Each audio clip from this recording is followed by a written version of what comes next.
Again, here we are back at Game 5 Paradigm. I am Usurper, your host, and today we are speaking to Voxton on the topic of Brindles, Part 1. Hey, hey. Okay. Well, if you can give a little basic introduction on Brindles. Sure thing. All right, Brindles in Muzzle Run were the first of the two additional breeds that got introduced. I wasn't around when the Brindles came out. I came in right around the time the Spotties released, but the first wave of Brindle releases came after the Brindle coats and the Whippet side. They introduced it as a bloodline, and it kind of shifted a little bit on the stat structure that we covered a little bit on in the Muzzle Run intro. All the OG breeders have physical traits that match their stats, and the Brindles were the first introduction of physical traits kind of scrambling how they correlated. Whereas in OG breeds, you have speed that's ears, eyes that's acceleration, mouth that's endurance, and coat that is consistency. Brindle's kind of swapped it up a little bit, kept coat at a consistency, but increased that from the highest consistency of 96 being fawns to 97 baseline. So any Brindle you come across will have 97 consistency. Consistency is, as we know, the measure of how often your dog runs at peak performance. And I have an inkling that it also pretty heavily affects running off of your dog's natural preferences. It's kind of like a wild card factor that will bring your dog's lower primary statistic performers. You know, they maybe not be the fastest hounds, but they can run consistently average to above average more often than some of the other older breeds. Not a lot of people like that. People do enjoy a good tournament hound, but you have to have a closer. And there's not too many Brindles on the list that are just wow factor strong runners anymore. There were a few at the time that the Brindles released that were, I guess you'd call like a pretty equal measure on par with some of the OGs. It was a little bit neck and neck. They felt a little bit more watered down on raw performance, but they do have that higher consistency, which kind of spreads the gap of running across a broader range of spectrums. And that kind of led to the introduction later of Spotties, who became the dominant breed in greyhounds. Now, while there may not be a whole slew of amazing options when it comes to the Brindles, there are options that are noteworthy pulls that are still what you would consider best in class or best in archetype when it comes to running certain styles of race. So there are some definitely worth hanging on to on those initial rips, and we'll go over those today. They kind of are a hit or miss for a lot of folks. Some people will instantly roll Brindles regardless of what it is. Some people don't care how good of a Brindle they pull. They'd much rather have anything but because they just get disappointed by Brindle performance. But part of that is also how you race them. Not every dog is going to be good in every type of race. Not every coat is going to be G1 worthy, and more often than not, a lot of Brindles may not make it all the way to G1s. That being said, they do a good job in the muzzle run ecosystem of kind of balancing things. And you see that with, OG coats. The only common with 97 speed is the Shiba, the black gray coat, which is the lowest consistency of all three coats. We don't get a 94 consistency version of a 97 speed common in any of the OG breeds, like breeder level. We do have commons with 97 speed in the Brindle and the Spotty side, but those things, everything kind of shifts all over the board on what stats are what. And You know, that in the OG breed, when you see the scale of how they develop their balance, you've got, you know, that loss to consistency in the black gray coat, but they balance that on the common side by adding to the speed side. So it's almost like literally a scale. You know, you could picture that as a scale. As speed goes up, the other stats go down.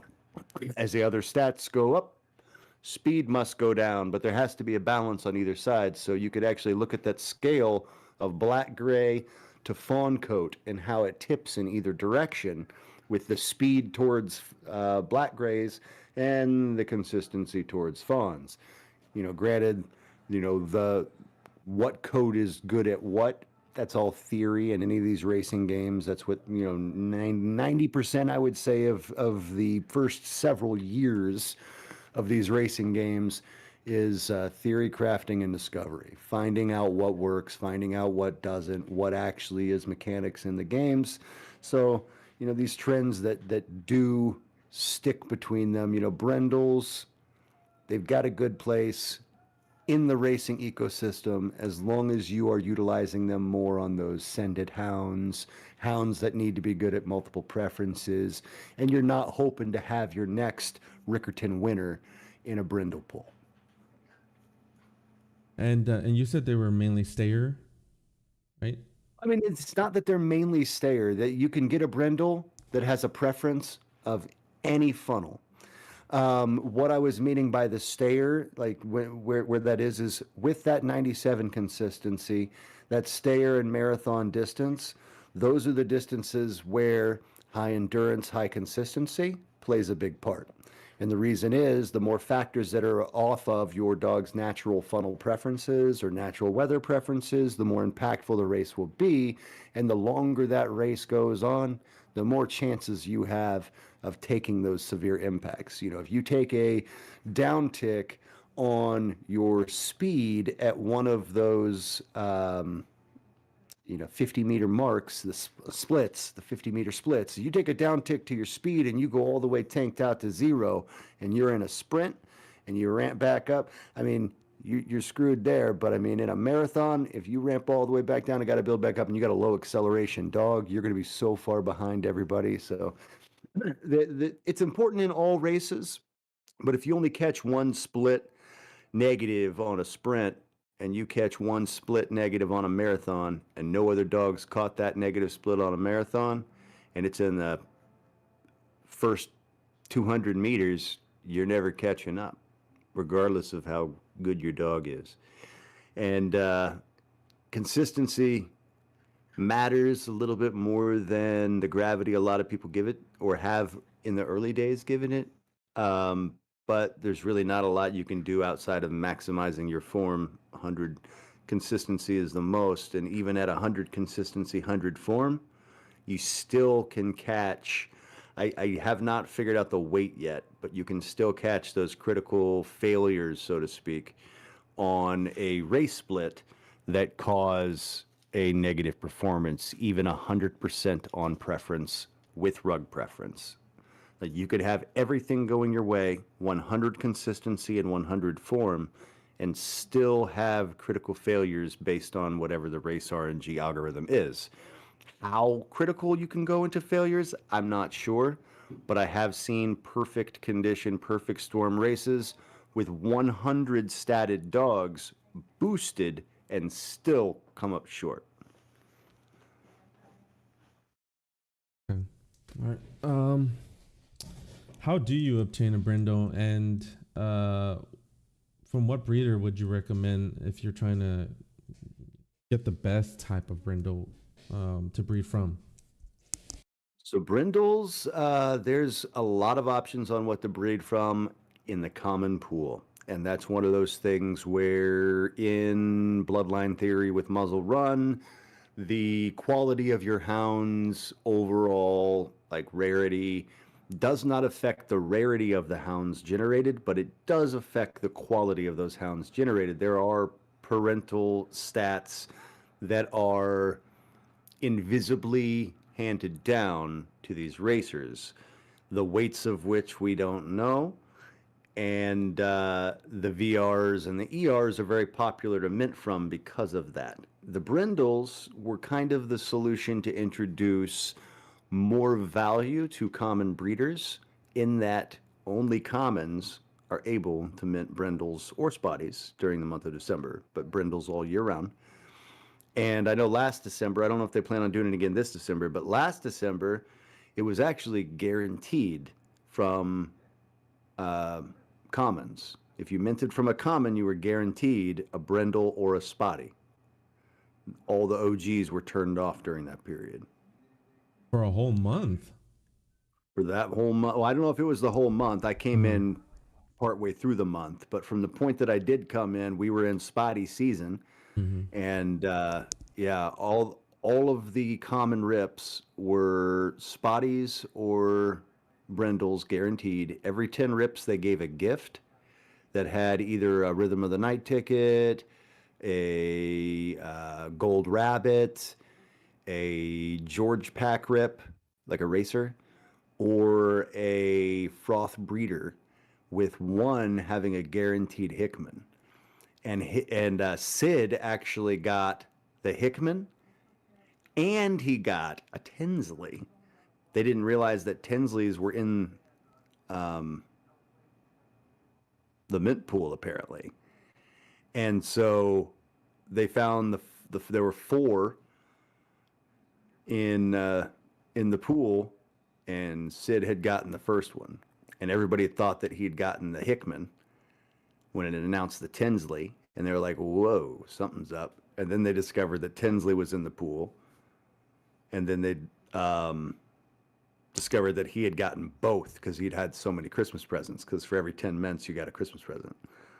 And he had, I don't know how many, probably like 8 or 10, I'd say, if not more. Ripped them suckers open and got 2 extremely rare breeders in the same day, a Hickman and a Tinsley. Wow, what luck, huh?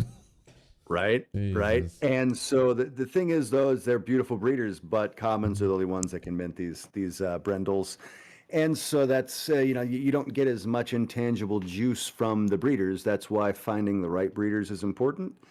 You kind of want to look at a few different factors and based how you decide to mint Brindles based on what you decide to lean into is your, I guess, theory on stat distribution when it comes to handing down stats. I personally feel like stat matching is a priority in that we've seen increased performance for purebreds.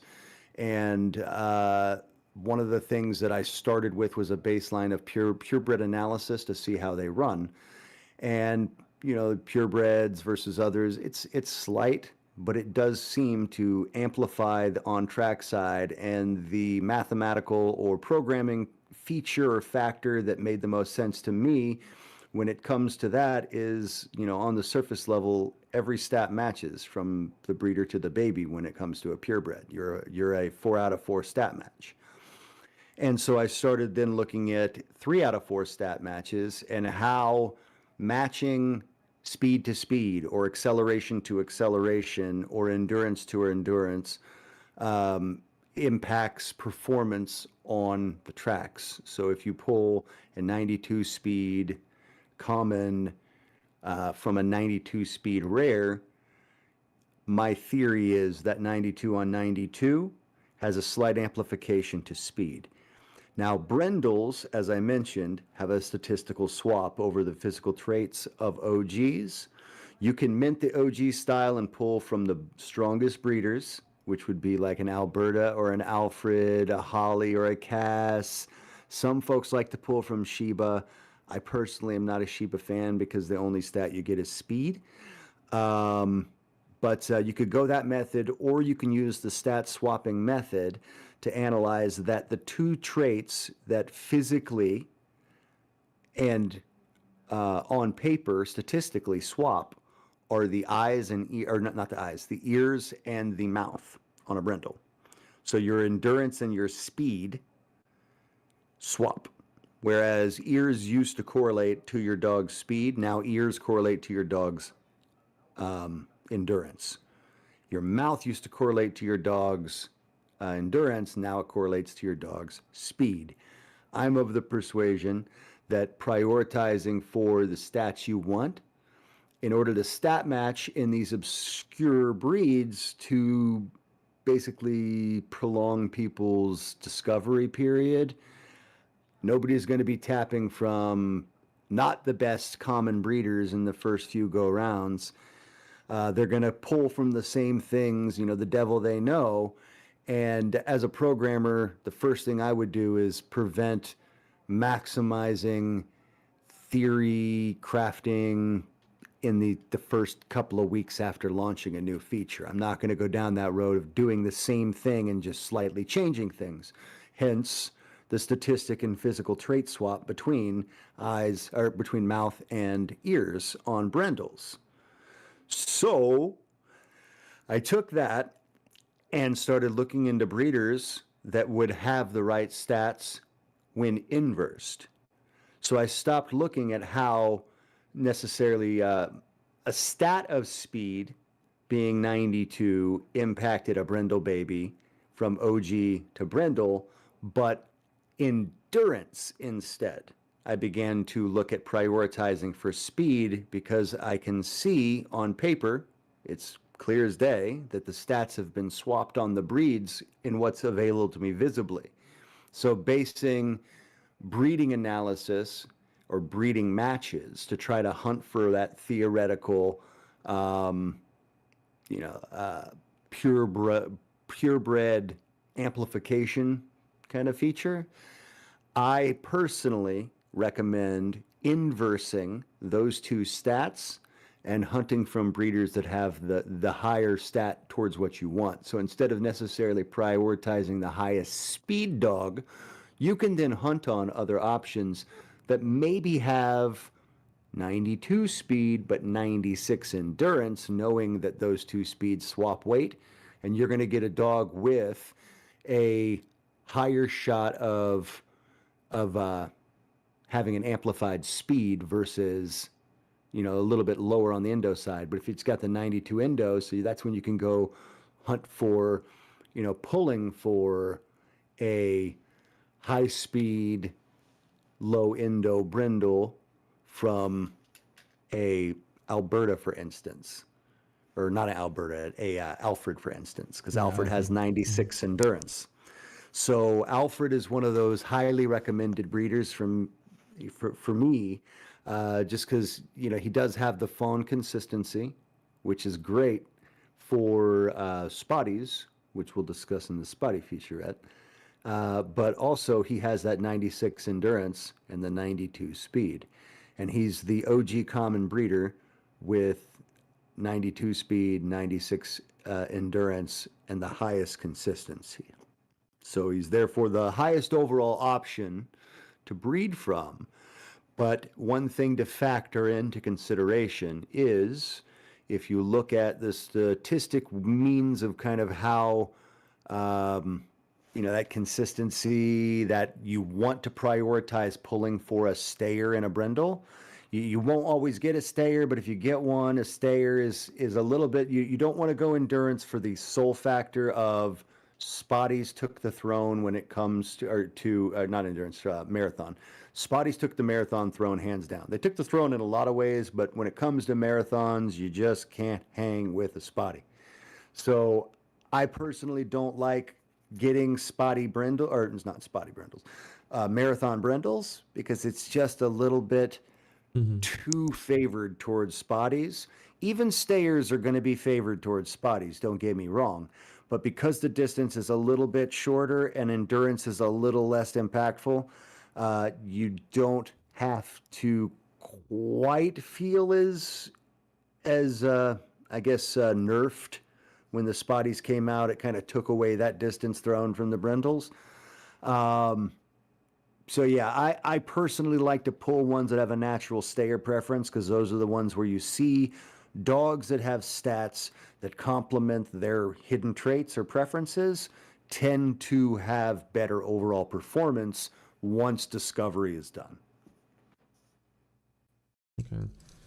And I know the difference is that with spotties you can only get them once a month, but Brindles all the time, just as long as you mint them from a common. Why don't we see Spotties some? once a year. It was in Mhm. December, and then they had a 1 day promo, so that we did actually get a little mini spotty rip sesh um, about halfway through. Mhm. So it was kind of just a little like, hey, here's a 24-hour little promo time for. Uh-oh, can you hear me? Yeah, I can hear you. Okay, my screen just flickered off. Yeah, we had an extra 1 day promo, but yeah, the Brindles, they came out as a year-round thing, Mhm. and then I believe it's just because the Spotties are just that much slightly better Mhm. that they're going to make them limited. So you people save their time, save their money, do their research now, and a Mhm. lot of people are looking forward to December. And for those of you that are frothy or OG breeder holders, December is going to be a very good month for you on the Matic side because that's Mhm. going to be a heavy racer breeding month across the board. Like even the small kennels pull 10 or 15 spotties during December easily, trying to hunt for those spotties because they have that higher indo. Okay, let me see. Okay, so are you ready for the going down each? We're starting with the comments.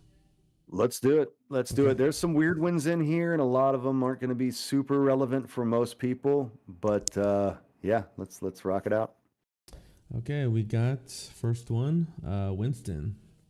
Winston, you got an 87 speeder, 94 acceleration. This is where Brindles introduced new acceleration numbers that were not your standards and new consistence numbers that were not your standards. So previously, the three consistencies were, um, or we know all those. I won't go over them, but it added different like odd numbers that were in betweeners. So you'll see like 90, 94 on the acceleration. And he gets that 94, so not quite the blue-eyed 95, but still pretty admirable. He's got the 92 endurance, and as we said, all Brindles get 97 consistency. What does that equate up to for Mr. Winston? Not a whole lot if there's not a Brindle promotion going on. It's an obscure number, like the way the stats are lined out, having the 87 speed and then Yeah. kind of mediocre everything else other than your consistency, which what do we need to run good at being mediocre for? Acceleration is decent. I mean, 87's run, but Winston's not one of those 87s that really hangs. And Mm. I personally would re-roll a Winston and not even blink. And if I pull a Winston, he's a burner. No Burner. Okay. train, not a lot of places for it. There was a Brindle promotion for racing for a God breeder. I know there's Whippets coming out, and they usually do racing promotions for naming of new breeds. Oh. So if they do like a Brindle only race or something to name the breed, that could be a use case for any of these obscure breeds. So don't think that everything's an instant burner because there are places for every hound. There's just too few for a Winston. He's a burner on my list. Not even worst of the worst, or do you have a No, top three too worst much of worst in your head? consistency, too much acceleration for worst of the worst. I personally don't run Brindles in worst of the worst. There are a couple of okay options. Brindles are typically people's, redheaded stepchild. We don't like to run Mhm. them. But for me, Oh. Brindles have too much consistency for worst of the worst performance, and they tend to always fall into that fourth through like fifth-ish pack, um, Oh. which doesn't get you on a podium, or doesn't get you to a final in those worst of the worst sit and goes. You might see one squeak to a final every once in a while, but they run too well among too many different conditions to Hmm. bang in worst of the worst. So just to save time, I guess just brindles in general are not going to be good for best of the worst, right? All but probably one I would Okay. avoid. Yeah. When it gets to that one, yeah, let me know which one that is. I'll highlight them. uh, Yeah. all right, perfect. So next one we got here is Sonny. Okay, Sonny, we got the 92, another new acceleration with the yellow eyes. 87, 97. So endurance is low. Acceleration is weird because it's one step under the second best previous and now the fourth best because you got 95, 94, 93, and now you have 92, right? Mm-hmm. So it's like, where does it fall? It's okay, you know. Your endurance of 87, the lowest possible. And of course, we go back to our consistency. What does that equate to? We got a G4 hound that's not going to win very much outside of sprints and the occasional short mid. Our endurance is so low that what this breed or what this coat should shine the most at, those longer distance races, he doesn't have the endurance for. So he's not going to hang in any competitive commons. Sonny is going to be just a turd on the track outside of sprints and short mids. You could keep him for those if you wanted to, but he's a re-roll for me any day of the week. There's only probably 2 commons that are keeps for me on the first pull, and I'll annotate which those are when we get to them. Okay. But yeah, Okay. I wouldn't train it. Not a lot of range space. Hmm. He's more just collection and mid-tier G4. Mid. Mid-tier. Okay. Medscudi, I think that's how you pronounce it, correct? Medscudi, yes. Okay, so Medscudi's another one of those ones, kind of obscure. 87 speed, 90, the other new acceleration. So 90 was introduced as the white eyes, and then you have 92 endurance and 97 consistency, of course. So your endurance is a little bit higher. Your 87s are low. With the low acceleration, this guy becomes an 87 turd, but too strong for best of the worst because most people target those, sub 88 acceleration, sub 89 endurance, sub, of course, sub 97 because everything's lower than 97 consistency. OGs that will just run significantly slower than Medscudi will when you couple in, he's higher in acceleration, higher in endurance, higher in consistency. It's a burner. This one's a burn credit. Not a lot of plays for a Medscudi. Alrighty. Next one, I think, what is that? Bonsai? Bonsai. Bonsai is one of those ones where if you like to run 87s, he could be worth keeping in the kennel, but never keeping on an initial pull. He's got the low endurance, he's got the low speed, but he's got the 94 acceleration and the 97 consistency, which puts him as an 87 speeder. I don't know, mid upper pack, because you have a lot of those 87s that have pretty much the max you can have in all of the other substats. They're going to outperform an 87 Brindle. But Bonsai's one of those ones where I have one just for, just obscure common stuff that may pop up because, if an 87er does pop, he's got the 94 acceleration. So yeah, I'll throw him in, stuff to see if maybe he can catch some sprints, but not a keeper for most folks, typically a burner, not any reason to train a bonsai, and not really going to hang in most avenues. So you said he's a mid-tier 87? Yeah, mid-tier 87, mid to mid upper. Okay. Next one, Athena. Athena is, in my opinion, one of the best 87s out there. Not one worth keeping on the initial draw, but she's got that 97 consistency, 96 Indo, 94 acceleration, 87 speed. You've got your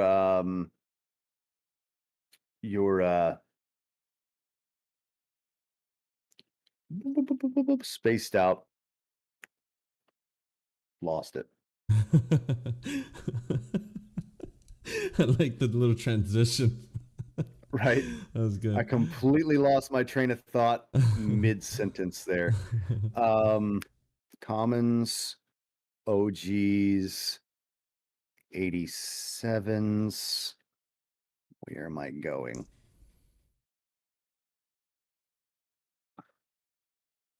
Well, what type of tier would she be then? Kevin. That's where I was going. I was going to Kevin. Sorry. She is one acceleration lower than Kevin, but one consistency higher than Kevin. So a slight difference to the 87 maximum overall archetype, because this is where it adds a little bit more of the distance side by pumping up your consistency, but dropping down AC. So this is where you'd see a Brindle shine in 87 speed competition if it is further distance competition. You dig? Because you got that more consistency and less acceleration. You're not going to be better in the sprints, but this is where Brindles will come into their element at the further distances, utilizing that better consistency to have more consistent performance across multiple conditions. So I personally would not keep an Athena on initial pull unless there's like a Brindle promotion going around and you're not getting a lot of Brindles or whatever. Okay, go out on a flyer. But she's typically a reroll on the first draw, but if you get her, I'd hang on to her as an 87 and stretch her legs and see if she got that natural stayer funnel, because she could be a solid 87er, and they do run 87 speed S&Gs. But I would not train an Athena unless there was like a trained common Brindle tournament coming or something. I wouldn't train her. I'd leave her untrained as an 87.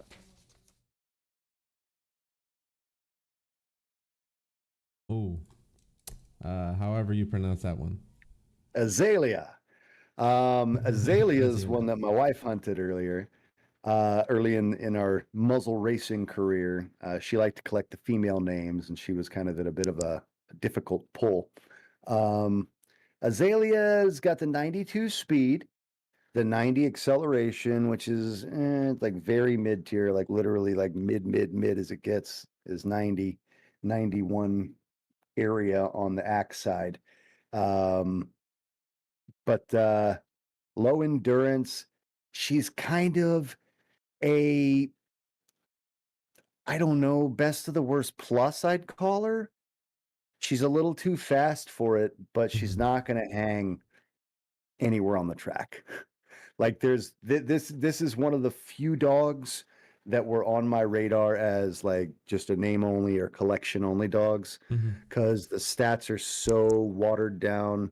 You got the 92 speed, which is the most you can have for a G4, but a 90, which is now the fourth lowest or whatever acceleration, and endurance, which is of 87, which is the lowest overall endurance.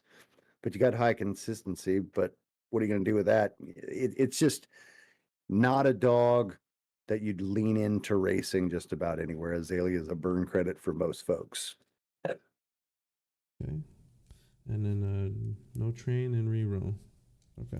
I would not train, and yeah, I would definitely reroll that sucker. Ooh, well, I know this one's a good one. Riff. The Riffster, the first definite pull that I keep every time is a Riff. I don't reroll Riffs. Some folks do. I personally love Riffs when you figure them out. They are the highest overall common in the game. There's not a common racer with a higher overall stats than the Riffster. He's a definitive keep for me. I leave him untrained. Most folks do and would when it comes to Riff, until he's earned 1,000 Matic worth of froth, or 1,000 whatever the stipulating factor is. It used to be $1,000 worth of Matic, and then it became 1,000 Matic, and then it became whatever the current is, which I believe is just froth or Matic to 1,000 Matic worth value. Then it is no longer G4 compatible. Oh, it has to be graded up. So once it's trained?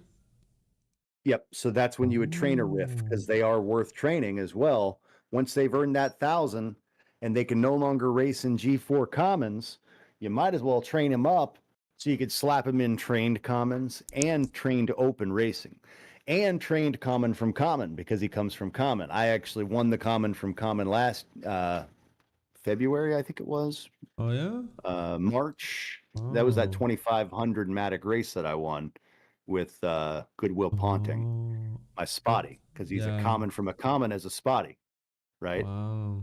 And so I had my trained spotty, slapped him in there, and my Ponting just ran away with it. I just barely squeaked by day, and in the final ran away with it around that end, hugged that corner, dropped back a bit, and then took off like a banshee, and boom. I mean, it was such a surreal moment, but yeah. I'm waiting for my Riff, moment on that one. That's gonna be good. Riff is one of those ones with 3-2-3 on speed, you know, and a +3 to endo. You have one more to put anywhere you like, acceleration, or you can go for the 100 speed, 99 endurance, 100 consistency Riff, or you could go the 97 acceleration, 197, 99, 97. So either one is kind of an obscure build, but got a 3-2-3 to speed, and then hope for that +3 to endurance. You could go for the hundo. I don't necessarily believe in 100 endurance is necessary to thrive. You could even stall out, you know, on a Riff if you wanted to do some obscure training, because as we discussed, you know, those further distances are a little bit more important.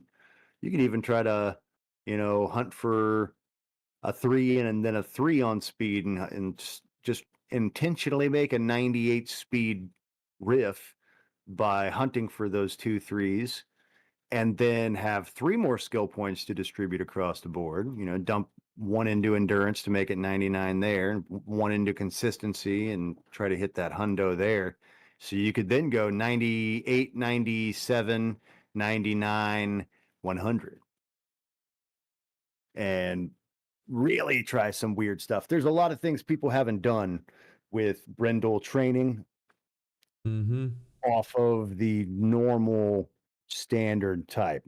And I do feel like to make distance winning or tournament winning hounds, eventually there's going to have to be a bit of a shift from everybody following the cookie cutter meta of training for stats as they sit as, you know, right now it's doctrine.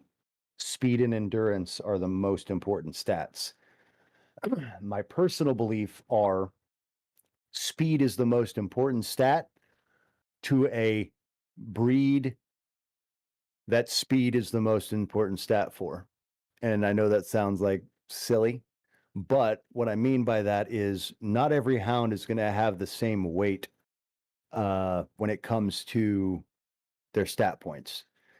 So if you have, I'm just going to do a real easy, like simplified version of this, so it makes really good sense. If you have a Riff, for instance, that has a natural affinity towards acceleration, you know, and maybe he's a natural sprinter, you know, but say that acceleration is his naturally drawn highest weighted stat. For every 1 point you would put into his highest weighted stat, you would then amplified increase the weight of that stat on track that much more than putting that 1 stat point anywhere else. So by 3-2-3ing, or by, you know, whatever people do to try to shoot for like that 1 to try to hunt for the perfect hundo on a stat line, while that's great and well and all, and people are hunting for these 100 speed, 100 endurance dogs, if you have a dog where acceleration is the most weighted stat on that dog's intangible bloodlines, and you just don't dump a single stat point into acceleration, you're now training opposite of the most ideal training method, to where you're going to see the biggest benefits of your dog's performance on the track and your dog's maximum potential is going to be way lower than if you were to train the weighted stats. You get what I mean? So like if speed as a stat is worth less than an acceleration as far as how much it impacts a dog's on track performance with the like a Riff, for instance, for every 1 point you put in speed, maybe that's giving a 1x speed bonus. Whereas if he has a amplified, acceleration preference or whatever, those might be worth 3 times the amount. At the end of the day, if you don't put any points into acceleration and everything into anything but, you missed out on a lot of performance percentage on the overall end performance of your hound's potentials. That's why I recommend people race untrained. Some folks do, some folks don't. But I recommend racing untrained to do discovery on your hound to figure out how it likes to run first. Because when you understand the bloodlines and the bloodlines benefits to how running in general works, you can take that, compare it to the race data, and compare how your dog should be running to how your dog does, and use that data to kind of extrapolate what is my dog's preference. Like, is he going to lean into this and be a higher end hound or not? And so, yeah, those are the things that I personally like do when I'm looking at these hounds. I'm racing them untrained. And then when I see which stats they tend to, like if they're a heavy sprinter, I know acceleration is going to be a heavy weighted stat. I'm going to put at least 1 point over there in AC. Like at least 1 training credit, to get that weight. But other people will train for balance to where it doesn't even matter how their dog runs because they don't care that their dog is a natural sprinter. They just want a balanced dog. So they do the 100 speed, 100 endurance line. And it does make a very balanced hound that makes a lot of finals and consistently places 8th. It's the give and take of the races here. There's strong running, and then there's consistent running.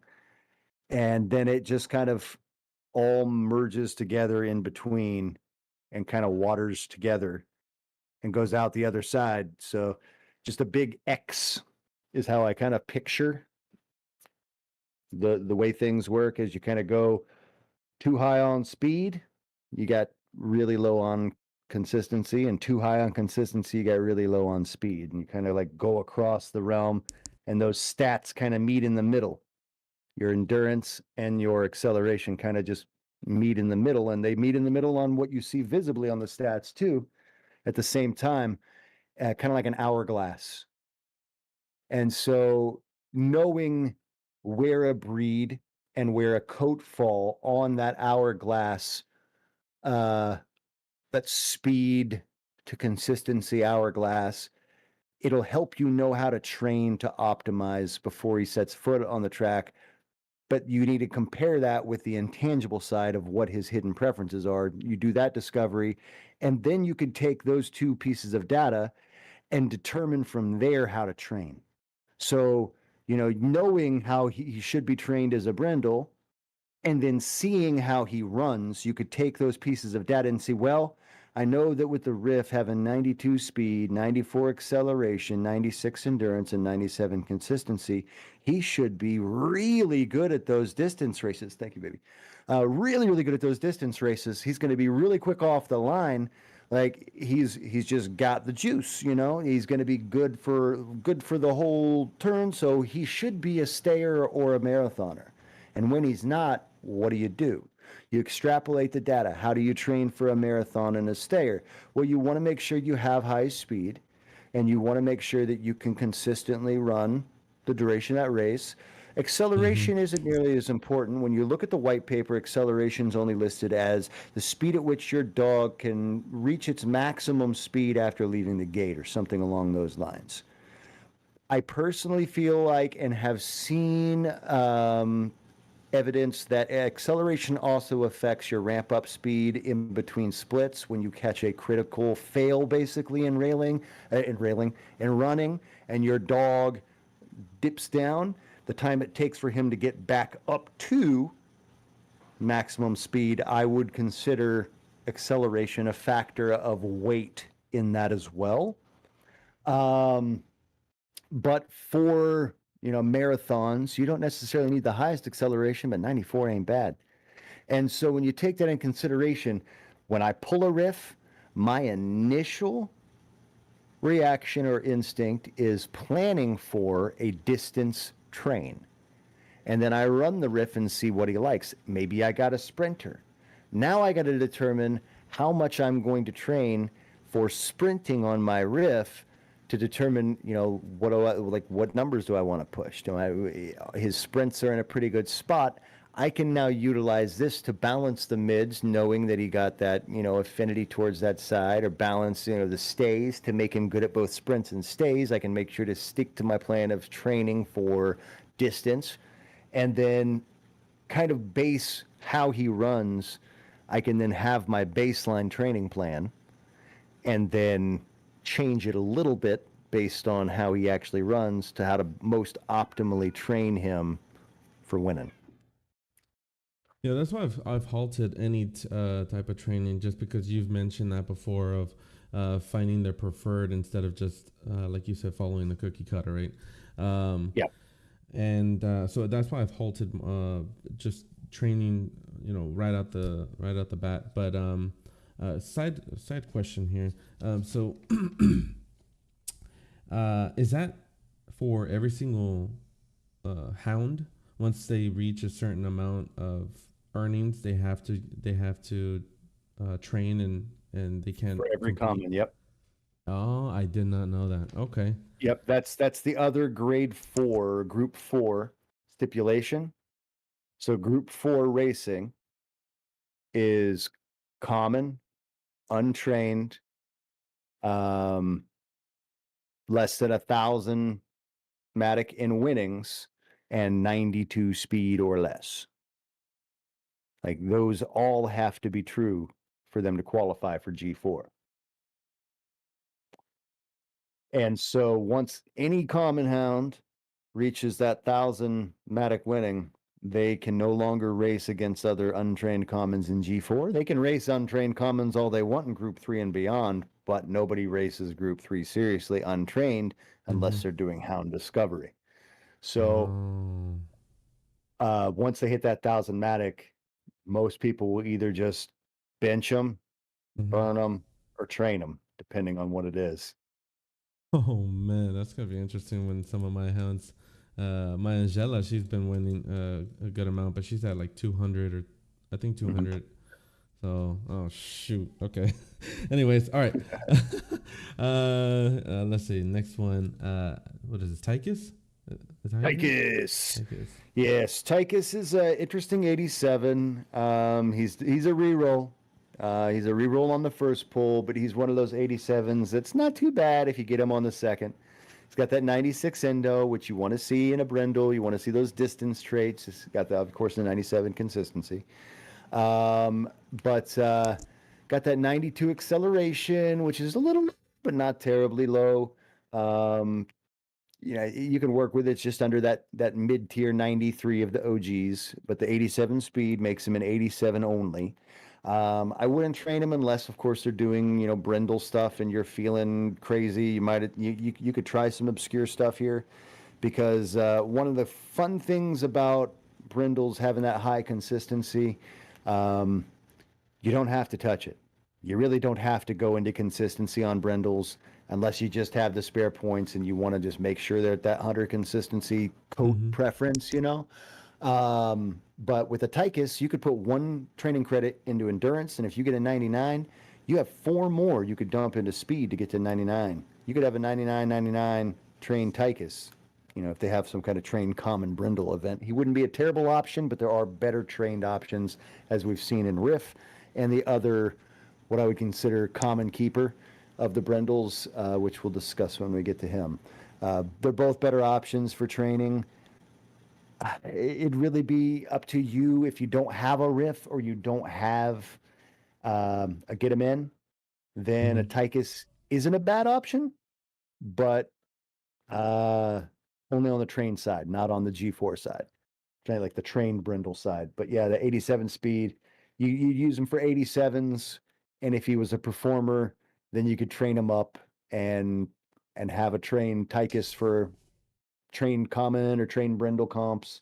Mm, But yeah, definitely not a keeper on the first pull, and don't prioritize training him yeah. um, unless there's a special event or he makes that 1,000 mark. Okay. Okay. Alrighty. Next one is what is that? Ballymoon? Ballymoon is kind of a almost inverse Tychus, watered down. Whereas Tychus had the 87 speed, um, Ballymoon has the 87 endurance. Tychus had the 96 endurance. Ballymoon has 92 speed. Their other stats, 93 acceleration is the same. He's one of those 87s where, or not 87s. He's one of those, commons that can't run in 87s, but he has the 87 endurance.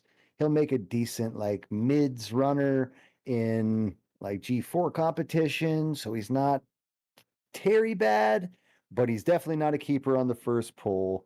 He's not a total disappointment on a reroll, but there's not a lot of places for him.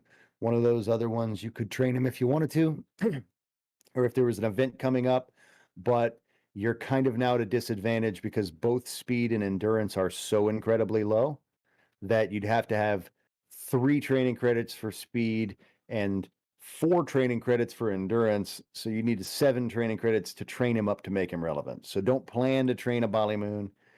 He just needs too many TCs to Mm-hmm. be a trainable competitive hound. So set him ablaze. I would lean towards that personally because there's not really areas where he's going to be beating a lot of other 92s. Okay. Next one. What is this? Just LGLG? Let's Is go, there? let's go. So Let's go. LGLG Let's stands go. for let's go, let's go. Okay. And the let's go, let's go, a lot like the Ballymoon, 92 speed, 90 acceleration. He does have the 89 endurance, which is a little bit better. There's still a lot better out there in open G4 performance. Some folks will run their LGLGs if they don't have any other Brindles to run. Um, in like the G4s. He's mid upper when it comes to Brindles G4 running, and mid when it comes to overall G4 running when you factor in things like spotties. So I wouldn't keep a let's go on the first pull, unless of course we were in like a God Breeder race promotion where it was all Brindles pulled raced for the God Breeders, and the Okay. top 100 won them. So anything, common or otherwise, if it had even moderately trainable stats, people would keep them and put them in on a punt, and or they were automatically entered, on a punt. And the top 100 got the God Breeders. So things like that, let's go, could be worth keeping. I mean, there's a lot of Brindles in the pool. There are worse ones. He's still going to be a hard train because his endurance still requires, at minimum, that 3 invested points, speed, 3 invested points, 2 at minimum. But that's the whole bag, and you have to have a perfect train. So don't pull in a let's go, prioritizing a trained final version of him. Mm-hmm. But on a reroll, not a total disappointment. Definitely reroll him on the first pull though. And then use case, unless it's those special type races. Like I said, G4s, you could throw him in G4s, and he'll have his days where he'll make a final, maybe here or there. Mm-hmm. It won't be common. Okay. Especially not compared to a lot of the spotties that got introduced. Let's go was a more prevalent final making G4 before spotties came out. Okay. Okay. And that's based on, I want to clarify, that's based Yeah. on historical race data, because I wasn't really here to race spotties or race Brindles before Spotties. Mm-hmm. So I don't know if my race style would have produced different results. That's more based on just historical data that I had available of G4 racing pre-Spotties, because it's really all I had to go on. Yeah. Okay, Robby D. Robby D got another 87er. Robby D is one of those ones that some folks will swear by as a BOTW. I personally would not put Robby D in any BOTWs because of the 92 endurance. And that coupled with the 97 consistency, you catch a stayer or a marathon, and you're going to probably make podium. Yeah. And that's just the end of it. And you make podium one time in those best of the worst, you ain't making the finals. Mm-hmm. So I personally would not run Robby D in 87s. I would not run him in best of the worst. He's a re-roller or a burner. Not really much place for Robby D in the ecosystem. Okay. Get him in. Get him in. Get him in is the second best Brindle common and tied for the second highest overall common with some of the spotties of 377, just under the Riff, which is 379, higher than most rares. Mind you, the highest rare overall OG is the 380 Brooks, and a Riff is a 379 overall, just one stat point lower. So the same as a Clark, basically. A Riff has the same overall as a Clark. Oh, okay. But get him in as a 377, so just under a Trinity. Falls just above like a Leonard, because Trinity's what, a 378. I think Leonard's a 376. So yeah, that 377, a nice healthy in between. Really solid number for a common. He's got the 92 speed, which you want for G4 running. The 91 acceleration leaves a little bit to be desired. The 96 endurance definitely makes up for that, and the 97 consistency. When you couple the speed, endurance, and consistency together, he makes for a really good stays and marathon runner. Might get him in Marijuana, which I gave to, I think it was Kriston's buddy when he signed up. I had a trained one. He was actually a really, really strong G4. These get him ins are really, really solid G4 runners. And in my opinion, the other common keeper, and I like pulling a get him in as much as I like pulling a Riff. And that's just, they both have it when it comes to marathon and stayer distances. And Marijuana, it's spelled get him in, was the name of my get him in. He actually did better than my Riffs have ever done me on G4 racing. I still believe I haven't just pulled the right Riff, but get him ins are definitely worth, in my opinion, keeping on a first pull. They're one of those ones that can actually hang and bang in open grade 4 competition. And after they make that 1,000, you can 3-2-3 that speed, dump a 3 into endurance, and you got that one extra point to play with. You can go consistency for the 199, 100, or you could dump it into acceleration to try to bridge that gap a little bit up to like 94. If you get that +3, get that 194, 99, 97. That's a pretty well-balanced dog for open racing at the end. So yeah, get him in's definitely a keeper in my opinion, because he can make you money being towards the end of the group, like the highest end of the group 4. So he's top tier group 4. And once trained, still relevant, because, you know, with a baseline of 377, we know we're suffering at least one skill point in speed if we want to go for the hundo going 323. But, you know, a +14 to 377 is a 391. Any hound that can get 391 with training, that's a hound worth keeping in my book. Okay, and then and this is a side note, just in case if someone, when people end up watching this, when you say 391 or whatnot, that's you just adding up the numbers of speed, accuracy, endurance, and so yeah, that would be the overall.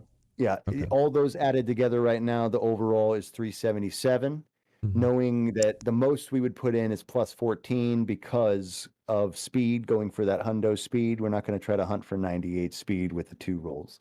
So we know that we're already at a maximum of plus 14. If we try to go hundo, now we're at a maximum of 13, making a 390 overall, which is still relevant. A 390 overall, 100 speed, 100 endo is a pretty solid runner.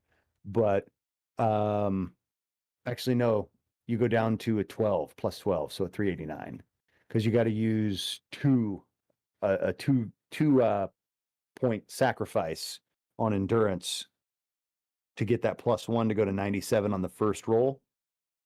Then you'd have the plus 3. So you'd lose 2 points on endurance and 1 on speed. So the most you'd hope for is a plus 12 or a 389 overall if you went the hundo route, which is why I personally would recommend going 199. And then if you happen to get the 1, I always recommend keeping it and go for the hundo. Even if it doesn't run that well, a hundo dog has intrinsic market value. So just as a financial standpoint, if you're put in a position to go for a hundo hound, it's just financially smart to go for it, because that's something that you could turn around and actually sell on the market. Okay. Okay. Bale. Okay, Bale's one of those 87s that can hang a little bit in 87 competition, but not going to hang in G4, not going to be a trainer. A little bit too much acceleration and endurance for best of the worst. Some folks have ran Bales in best of the worst. I ran one time, and I think I placed like 31st out of 32 or 30th out of 32. He did very poorly. And he's too good to be bad, but too bad to be decent.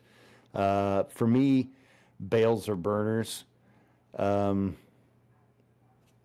had one I named the Machinist, hoping he was going to be a best of the worst champ, and he just didn't do it for me. Alrighty. Now we have, what's this, Dyna? Dyna. Yep. Dyna, she's one of those tweeners, got the good speed, got the good acceleration, bottom of the barrel endurance, and the 97, of course, Brindle consistency. Mid tier, not going to run in G4s. Oh, wait, did I click on the right one? Dyna? 92, 94, 87, 97. Yeah. Mid tier, like I said, not going to run in the G4s. Just not going to really bang much. Like, that endurance is going to limit her. You're taking away some of the coach specialties of distance running when you have these bottomed out endurance. So if you're not running in below, open grade or common G4 grade, it gets hard to really lean into them. And Dyna is one of those ones most people would consider a burn credit, because she's got those good stats for like a sprinter, but she's not really a sprinter coat. And you don't really put just a sprint specific style hound into open racing. And they don't really have common sprints that pop up that often that you'd focus and leaning her into. So yeah, Dyna is one of those ones that many people, myself included, would just consider a burn credit. Okay. Rugger. Rugger fits the name. You pull 1, it's even more rug than Dyna. Got the 88 acceleration, 87 endurance, 92 speed. So like, yay, I got good speed and consistency. Whippity doo dad. You're not going to do anything. Rugger's definitely a rug pull, in every sense of the word. You pull a rugger. That is a rugger pull. Burn that sucker. He has no place on the track. Good stuff. Sorry, Rugger. Okay. Shanks. Shanks, not a keeper on the initial pull. Shanks is one of those ones that I don't mind getting on a reroll because of the 96 endurance. When you take into account the most important traits for distance running, being endurance and consistency for things such as stayers and marathons. Brindle coats lean into that stayer preference.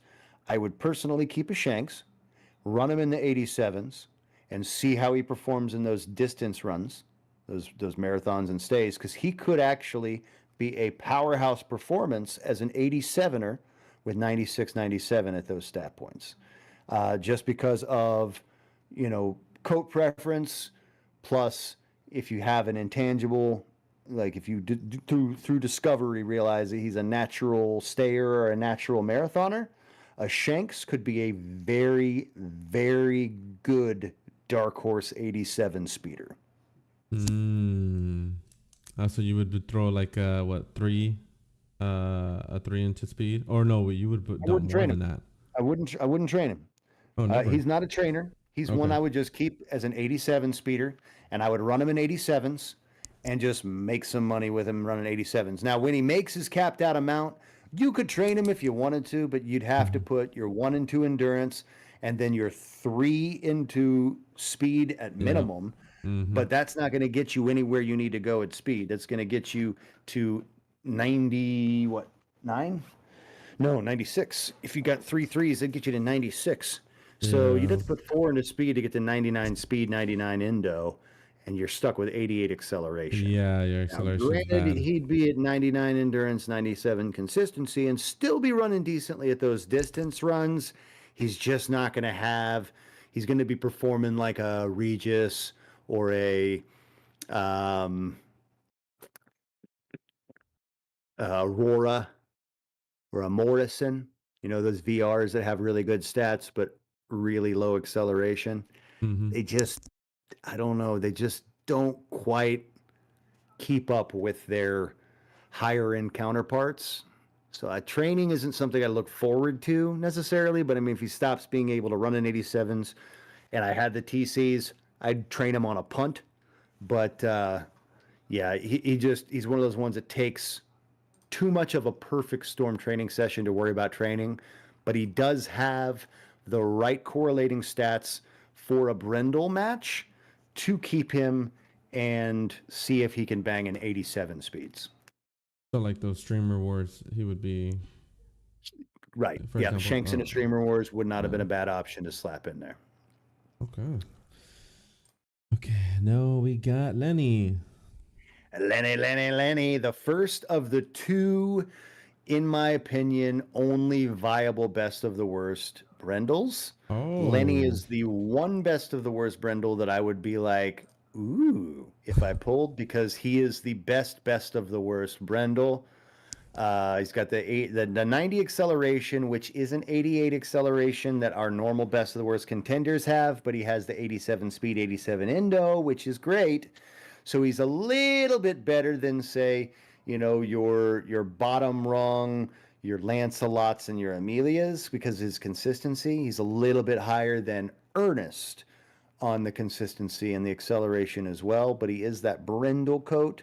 So when you take that into effect that they are naturally just slightly slower at the top end, like Brindle's just on the overall are not as dominant on the track as OGs or definitely Spotties. Spotties are more dominant than OGs. OGs are more dominant than Brindles, but Brindles have like the widest berth of like, hey, these conditions work.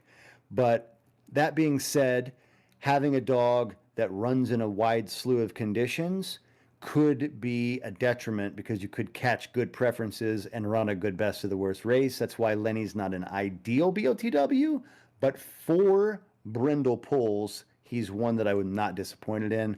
Not a keep on the initial pool because, like I said, there are better best of the worst out there. In the OG side, I would risk the reroll to not keep a Lenny, but getting a Lenny, I would definitely not slap him in the burn tournament or the burn breeder. I would definitely stretch his legs on best of the worst and see if he could suck enough to win some money. No, right? Just hoping, please come last. That's all I keep thinking. Don't make podium. Oh man. Okay. 1 second here. What is this? Raphael? Raphael, yes, Raphael. So Raphael, one of those tweeners. He's like that mid tier because of the 89 endurance. He's got the 92 speed, so he's technically like G4 eligible. Will he bang in G4? Sometimes. He's one of those ones that's those long shots that we talk about that with the right, track pulls, the right conditions, they can actually win. It's just going to be few and far between. So I wouldn't prioritize racing a Raphael just unless he's the best common you've pulled so far. There are a lot better out there, but he's not a terrible one. Not a keep on the initial pull, but not a total letdown on the reroll either. Are you talking about long shot like when you mentioned about the spicy? The spicy's less of a long shot. Yeah. The spicy, I would say, is less of a long shot than even like a Raphael.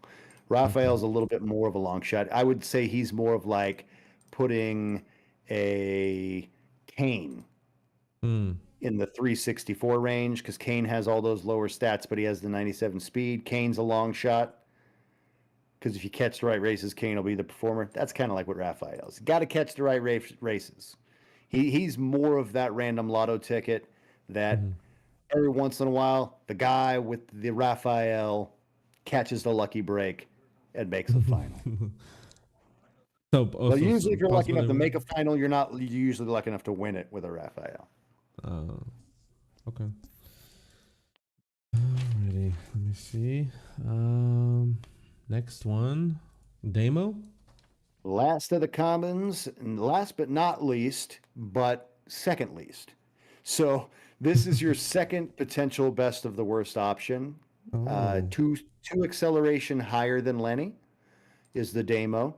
So a little bit higher acceleration than you would want in a BOTW. So once again, not a keep on an initial draw, but on a reroll, worth not running through the burn breeder straight away. Slap him in some BOTWs. If he happened to get the low end of those stat draws, then you could have a BOTW runner in your hands as long as you don't catch sprints. That 92 acceleration will definitely hurt you on sprints against the spread of competition of dogs that people enter into best of the worst. Maybe a best of the worst only Brindles edition. That would be interesting. Yeah. Brindle and Spotty BOTW. Yeah. Let me see. Now we gotta go. Moving on to the rares. Ooh, okay. Rare time. So we have our first one, Tempus. All right. So a little disclaimer before we continue. If you're an OG muzzle run racer listening to this broadcast, you're probably not going to agree with a lot that I'm going to say coming up because I personally like more Brindles than the average person because I do see merit in racers. So they probably will agree with a lot of what I say in the common side. The rares, there'll probably be a few of them that they'll be like, it's a re-roller every day of the week. But we'll go through though, and we'll. Yeah, by all means, leave your comments. Leave your comments if you disagree. Yeah, definitely shout out. Tempus is a keep in my opinion. A lot of people would re-roll him because that 89 endurance leaves too much to want, but you got that 97 speed off the cuff, and I'm personally somebody who'd keep a David on a first pull. That's an 89 speed OG, but he's got every other stat that matches George. And so I could work with that. I could work with putting 1 point into speed and dumping the next 4 into endurance to try to hunt for a hundo. You could hundo a Tempus. 195, 197 is a very relevant performer. I would keep a Tempus any day of the week. I like a Tempus. Good for open grade competition, in my opinion, when trained properly. You got to go heavy on endo, though. You got to go heavy on endo on Tempus. So heavy training on endo. Okay. Next one, Willow. Keep. Willow's a keeper. Definite keeper, and probably a keeper for most people. requires the 3-2-3 on endurance, not on speed, and has that 97 speed. So if folks would keep a 92 speed, 96 speed rare, they should absolutely keep a 97 speed, 92 endurance rare, because it's technically easier to train. You'd still try to hunt for the 3-2-3 endurance, 1 stat point into speed, go for the hundo. Now you got a hundo, and 1 extra point to spend somewhere, wherever you like. You could go for the triple hundo, 100 speed, 100 endurance, 100 consistency, which is higher than the triple hundo variant of Aurora. So Aurora can trip hundo as well, but an Aurora trip hundoing in speed, endurance, and consistency, because she requires a +1 and then a +3 to get the 100 endurance, and a +1 and a +3, or no, a +3 and a +3 to get the consistency to 100. She needs 4 points between endurance and consistency to get that trip hundo. Whereas Willow can trip hundo and have 2 higher points in acceleration than an Aurora can. So if you would keep an Aurora, you should keep a Willow.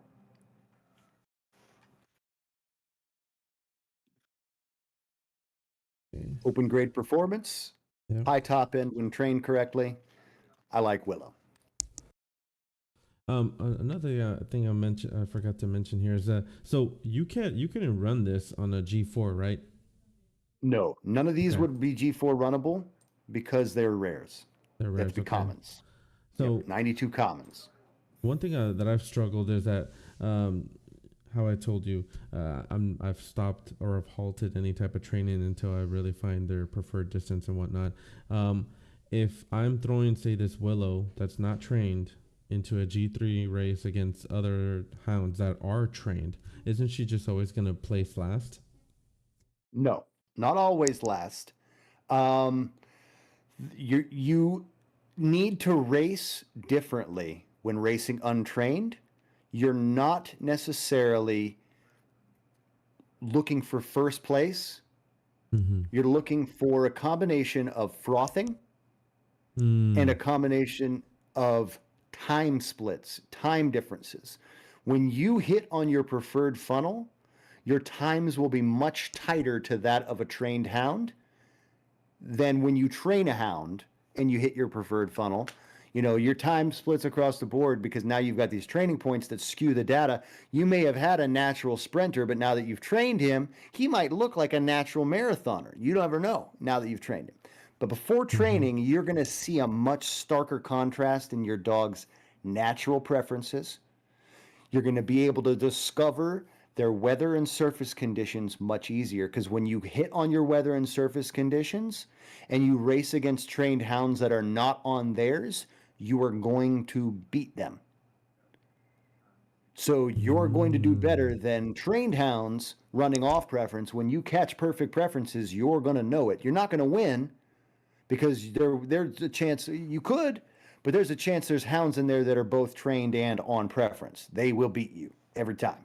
That's why consistently when you find good preferential running untrained racing, you're going to see a lot of 3rd and 4th place. 3rd and 4th place is a good sign when you're racing untrained against trained hound.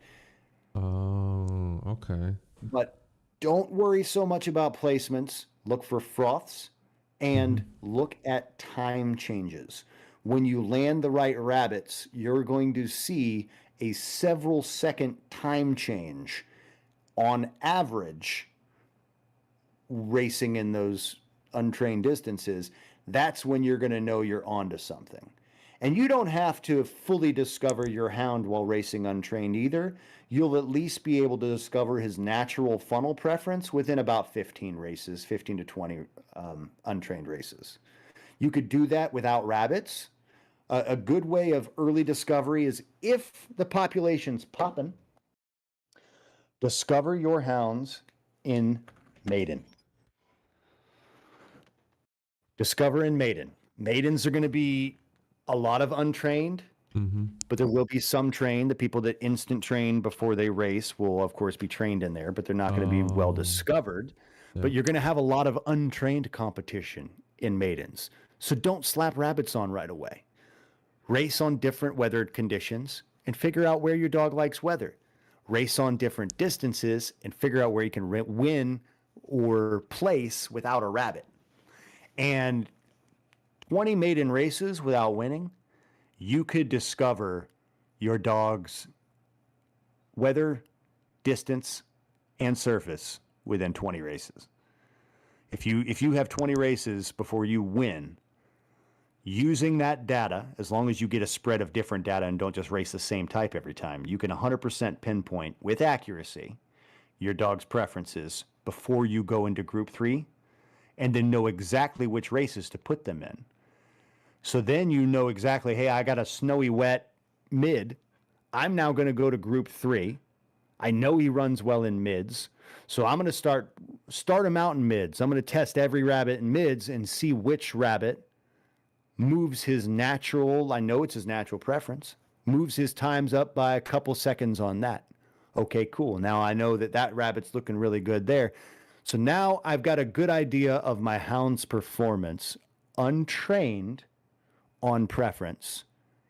I can now use those times and how far they are off of the world fastest time and the world fastest average and utilize that to help kind of,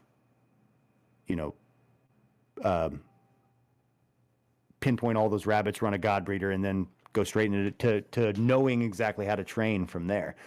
So that's kind of like the most ideal method. The only limiting factor of that is you got to have the bodies to fill those seats.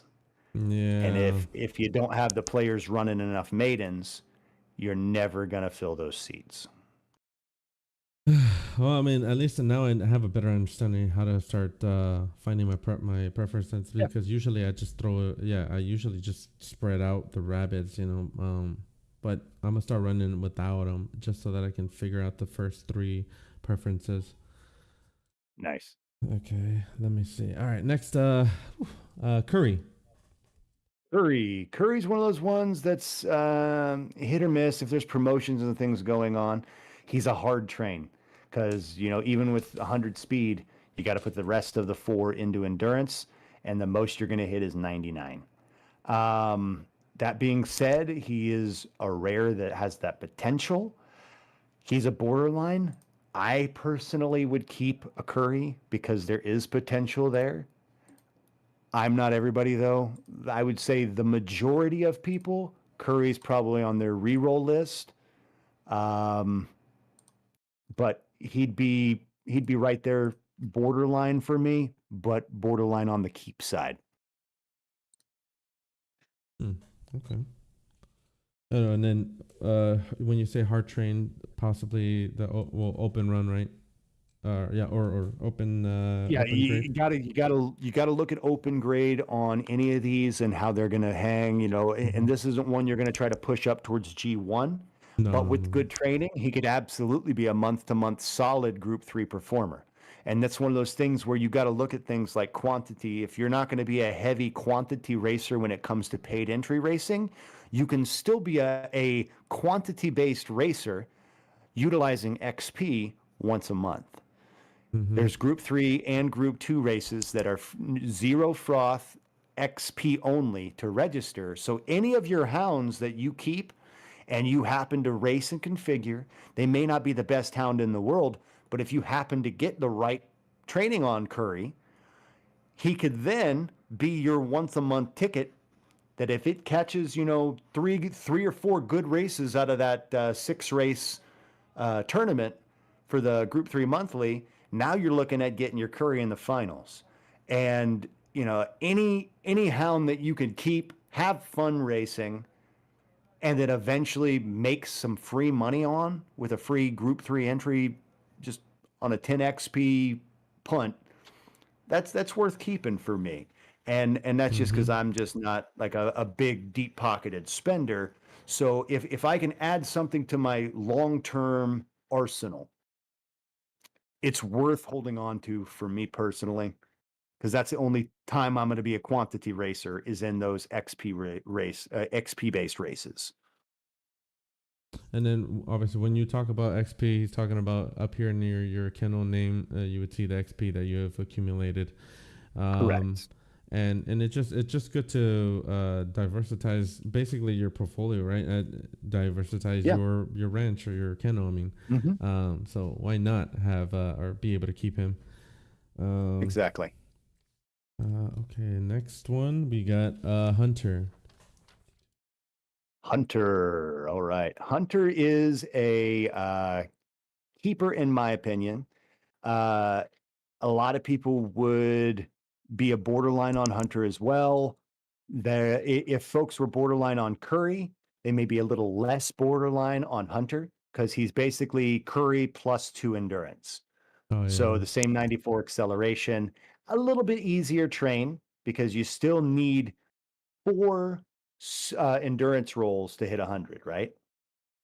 But they don't all have to be threes.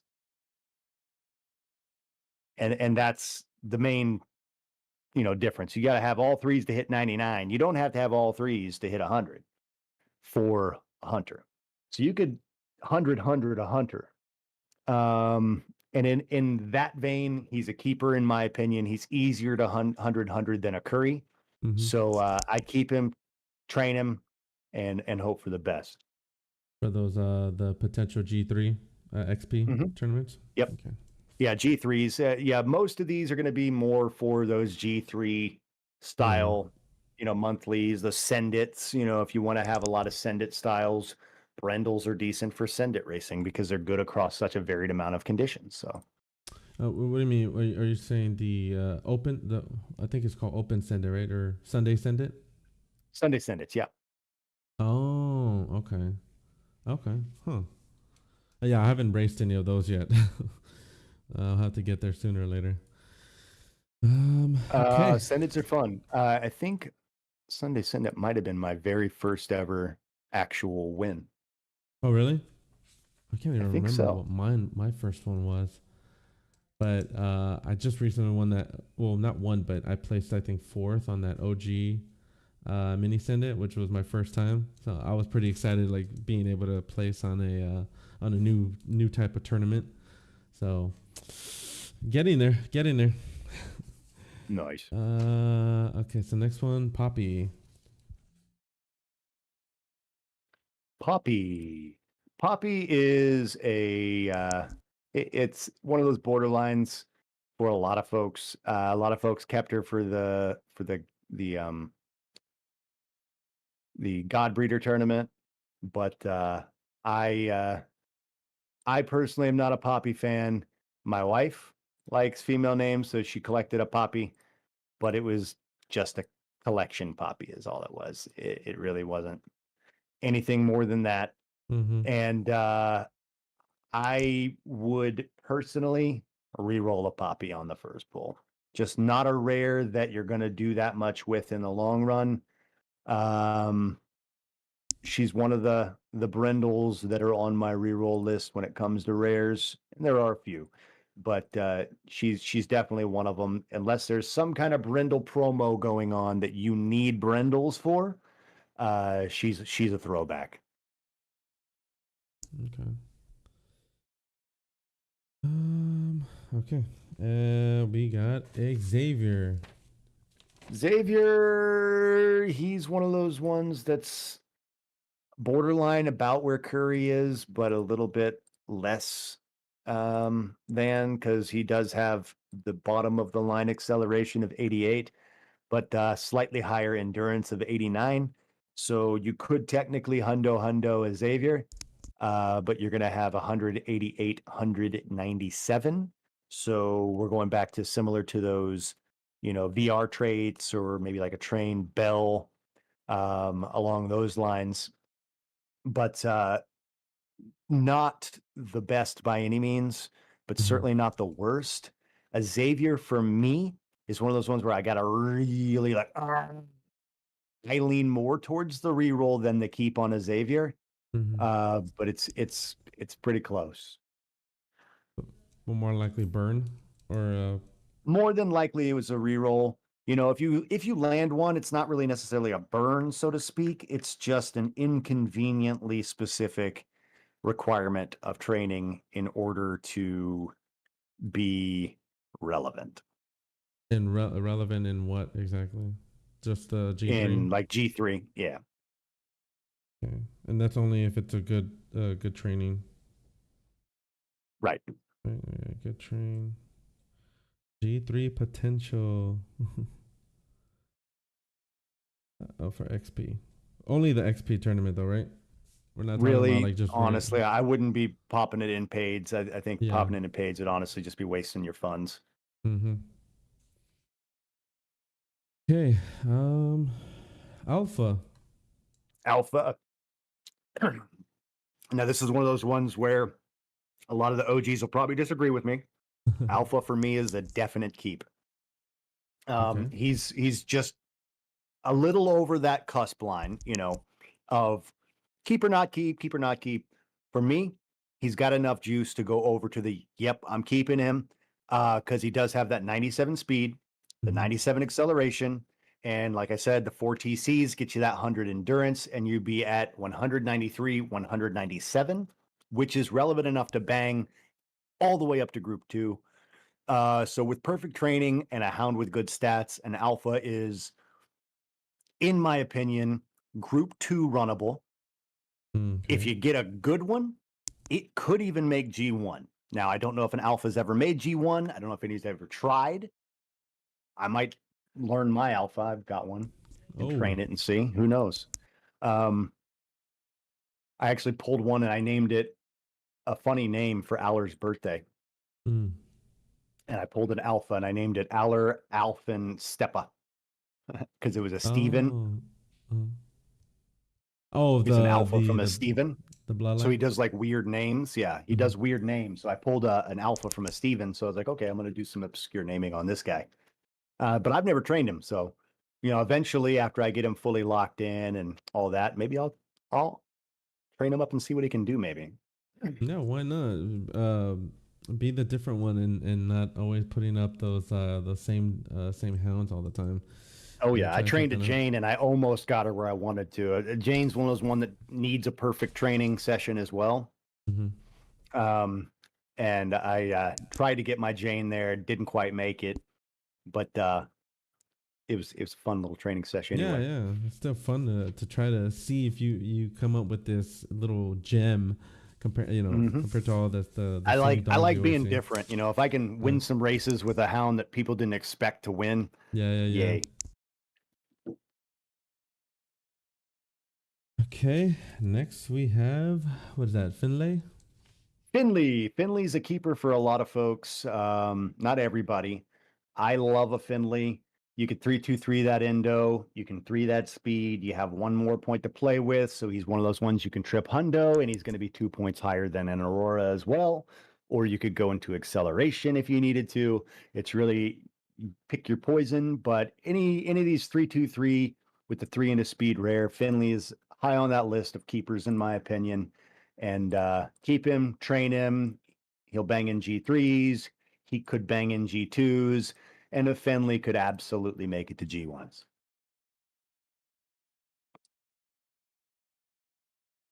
Oh, but that was a maybe on G2, G1, right? No, he'd probably hang in G2s pretty well. Okay. Oh, but G1s, G1s are hit or miss, but yeah, he'd hang in G2s. Okay. All right, now we have Kellan. Kellan for me is unfortunately right on that reroll line. Ooh. If you're not in a Brindle tournament window, then Kellan just ain't gonna hang with that 87 endo and that 90 ac. You got to go all 4 points into endurance to go 1 into speed. Even then, you're only at best going to hit 99 endurance, 190, 99, 97. That's okay. I mean, it's upper-ish tier, not quite upper tier. Isn't going to bang in G2s very well. One of those group 3, but you need perfect training for it to be a group 3, and because of that, I don't really bother with Kellan's if there's not a Brindle promo going on. Yeah, because of that, no deal there, Kellan. Sorry. Yeah. Okay. Oh, and then last one in the rares, Budgie. Budgie is a slightly different story. Budgie for me is that borderline keep because he does have that 95 acceleration and the 87 Indo is low. That's like but every other stat is as high as it can be. So taking that into consideration, you could dump 4 into endurance and get that 99 Indo, dump 1 into speed, and have 100, 95, 99, 97. And that's pretty solid. I think Budgie's a 376 base. So when you consider a 376 base that you can go a full plus 15 into, if you land the plus 15 376, now you got a 391 Budgie. And like I said, anything you can hit over a 390 on, that's something that could bang in G2 plus. So in my opinion, a Budgie's worth keeping because of that high natural acceleration roll that you're not going to have to touch. Mm-hmm. It's worth the long shot if you got the training. That having a well-trained Budgie, I don't know, there is a 199 Budgie out there. I don't know if anybody's taken the time to try to make one, really. But I would keep a Budgie personally. And I think that the majority of OGs would probably disagree on that one. But I see the merits in keeping that one. So G3, possibly G2, maybe G1?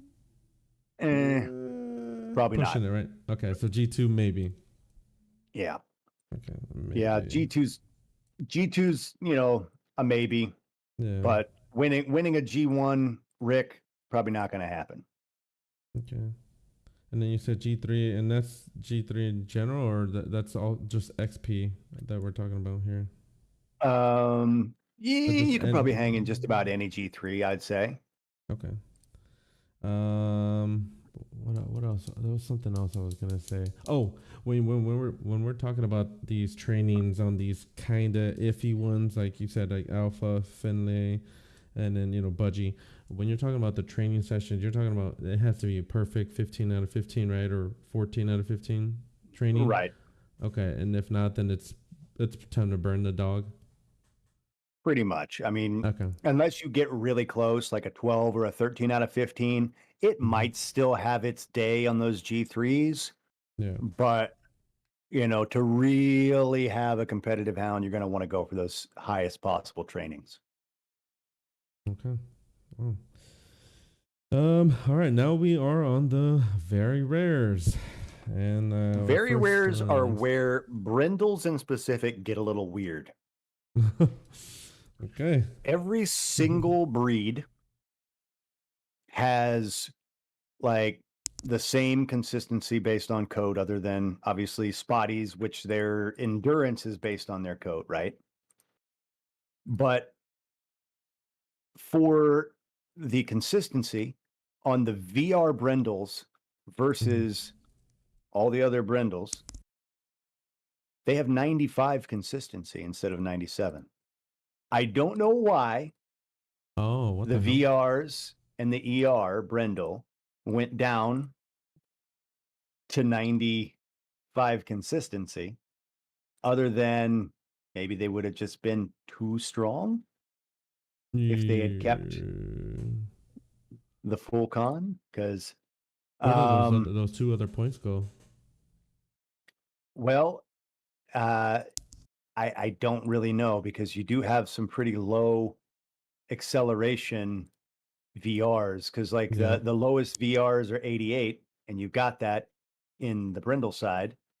So clearly didn't go there, which kind of pushes that VR into more of like the rare side of things as far as the quality goes on that one. But just like barely. And then beyond that, like you get a VR at every acceleration in the game.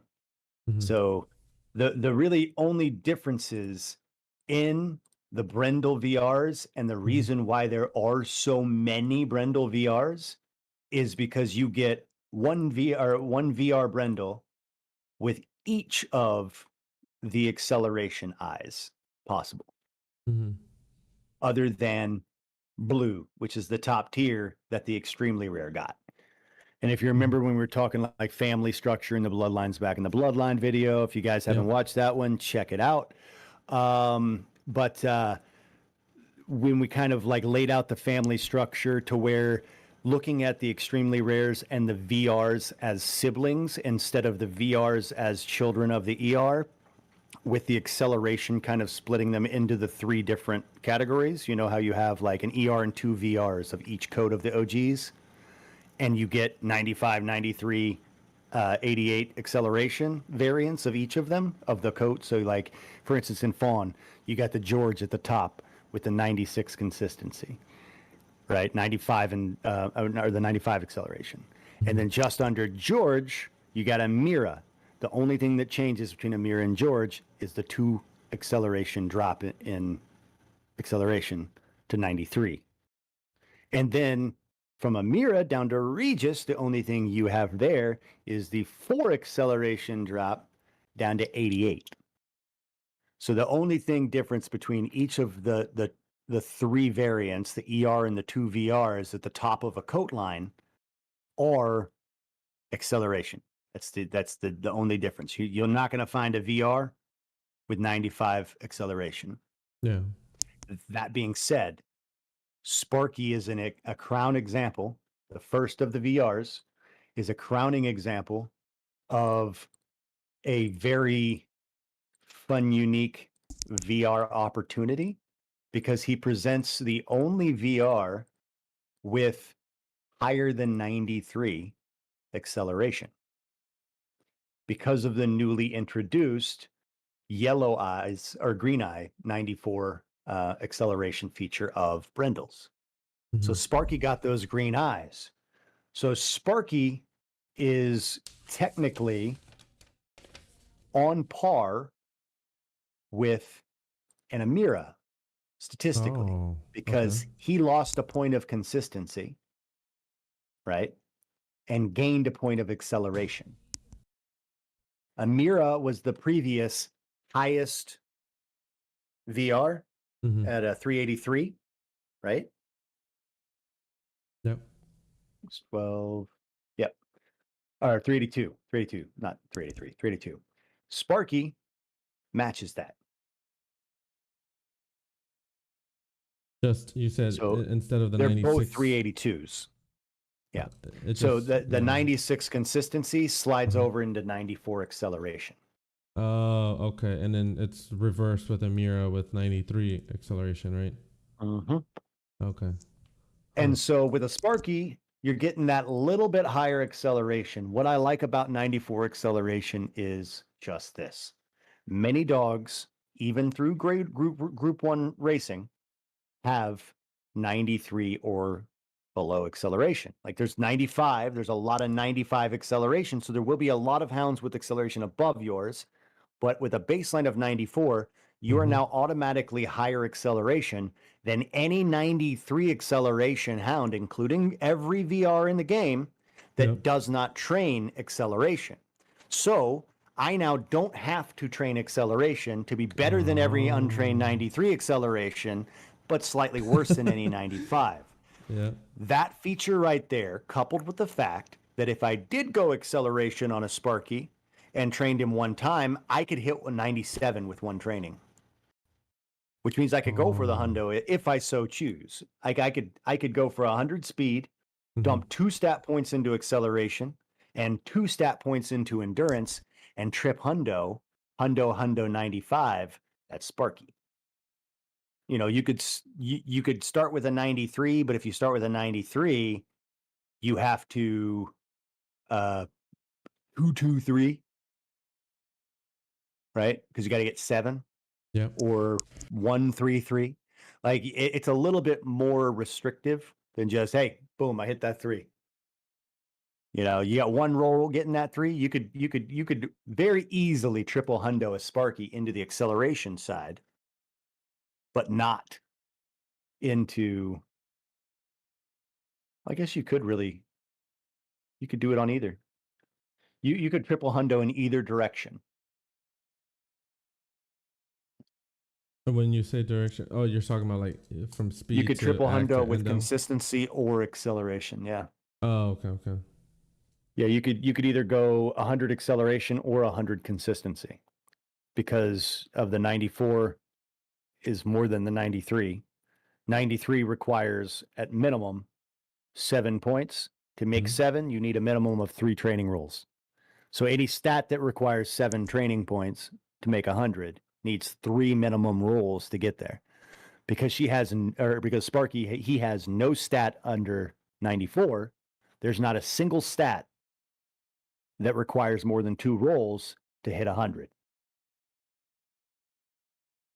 So if you got this dog, would you keep it? Well, I mean, obviously, 100%. right? Okay. 100%. Yeah, this is 100% instant keep, accept as soon as possible. Train, G1 capable. G1 capable. Absolutely. Okay, damn. Okay.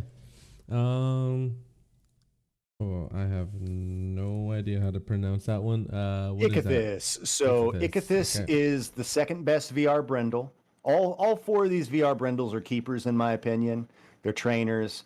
The first, like the highest 3, have the most potential of actual like open grade high end performance. Sparky's got the highest end potential. Icthys is right up there, in my opinion. Love it, Icthys. Would love to pull one. Got the 93 acceleration. This is very much your traditional VR, but this is a traditional VR that falls in between Amira and Michael. A Michael is 97, 93, 96, 94, and Amira is 97, 93, 96, 96. Icthys is smack dab in the middle of them. So if you like Michael and you like Amira, you're going to like an Icthys. G1 capable? Oh, yeah. Okay. And but you would train, well, would you keep it untrained though? Like these very rare. I would learn it untrained. Yeah. I would Yeah. learn them untrained. I'd probably enter them in an untrained maiden and then race them about 50 races or so, 50 to 100 untrained races, and then reevaluate. If I'm confident in my learning from there, I'd probably do a God roll. If my God roll is at least a 9 out of 15, I'd probably lean into training. I would definitely, race a little bit more if I only popped up like a 5 or something, or I didn't hit all my preferences. Yeah. If my preferences were off or I was way too off, then I would race a lot more before training just to try to pinpoint that data more. But I'd say about 50 races, 100 races, and reanalyze is kind of a good point, especially if you catch some heavy racing days. You can knock out 50 races in a day if you're catching a heavy traffic race day. Okay. Okay. Now we have Skywalker. Skinwalker. Skinwalker is the 4th highest VR Brindle. He's got the 91 acceleration. So he's one of those borderlines. Some people, I would love to have a Skinwalker personally, because in my opinion, like the red eyes, the pink eyes remind me of like pot smoker, and I'm a pot smoker. So for me, it's like, yeah, Skinwalker is kind of the creme de la creme VR, in my opinion. For me personally, is just a dog that I would want to get to G1 and race heavy. I'd love a good Skinwalker. But, he's one of those ones where G1s, you might make it to G1 with a Skinwalker. Performing in G1s, you're probably going to get relegated in the first month. Unless you have a really good Skinwalker with really good training. But they can make G1, and if you get a good version of that breed, if you get a really quality version of a Skinwalker, you might have a G1 banger that stays in G1 for a few months or however long, throughout the entire, year's seasons. But he's kind of right at that borderline, but he's still a quality VR. Like if you'd keep a Regis, if you'd keep a Morrison, If you'd keep a Aurora, if you'd keep an Andrew even, because he's just a little bit of acceleration under an Andrew, but 3 points higher in consistency. So two less AC, but 3 higher con. So 1 overall higher than an Andrew. So he's not a bad VR by any means. He's just not the best option of what's available in the Brindle VR pool.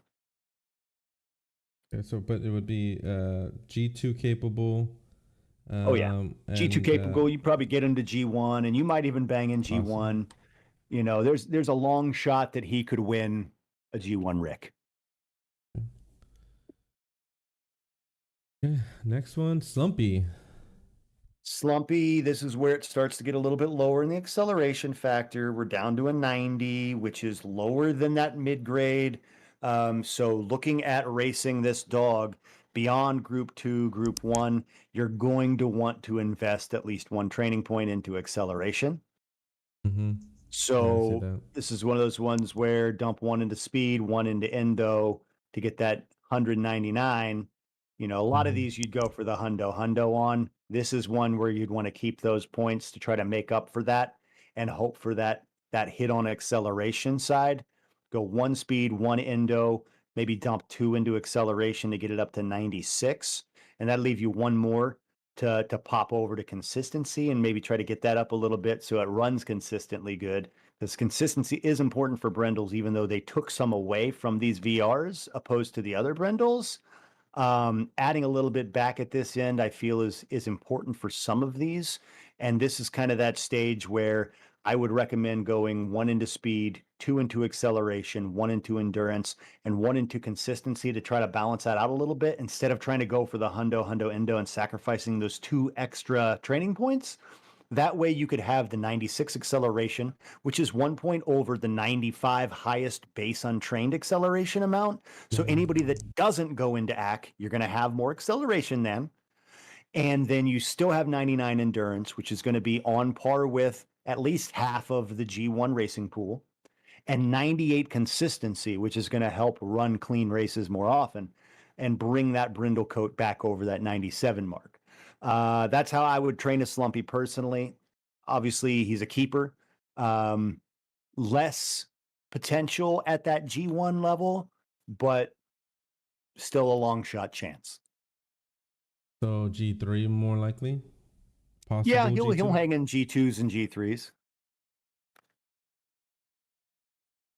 And then you said you would keep him, train, and you wouldn't re-roll him. Okay. All right. Ace. So Ace is the lowest of the VR Brindles with the 88 acceleration, matching, Aurora, Regis, and Morrison.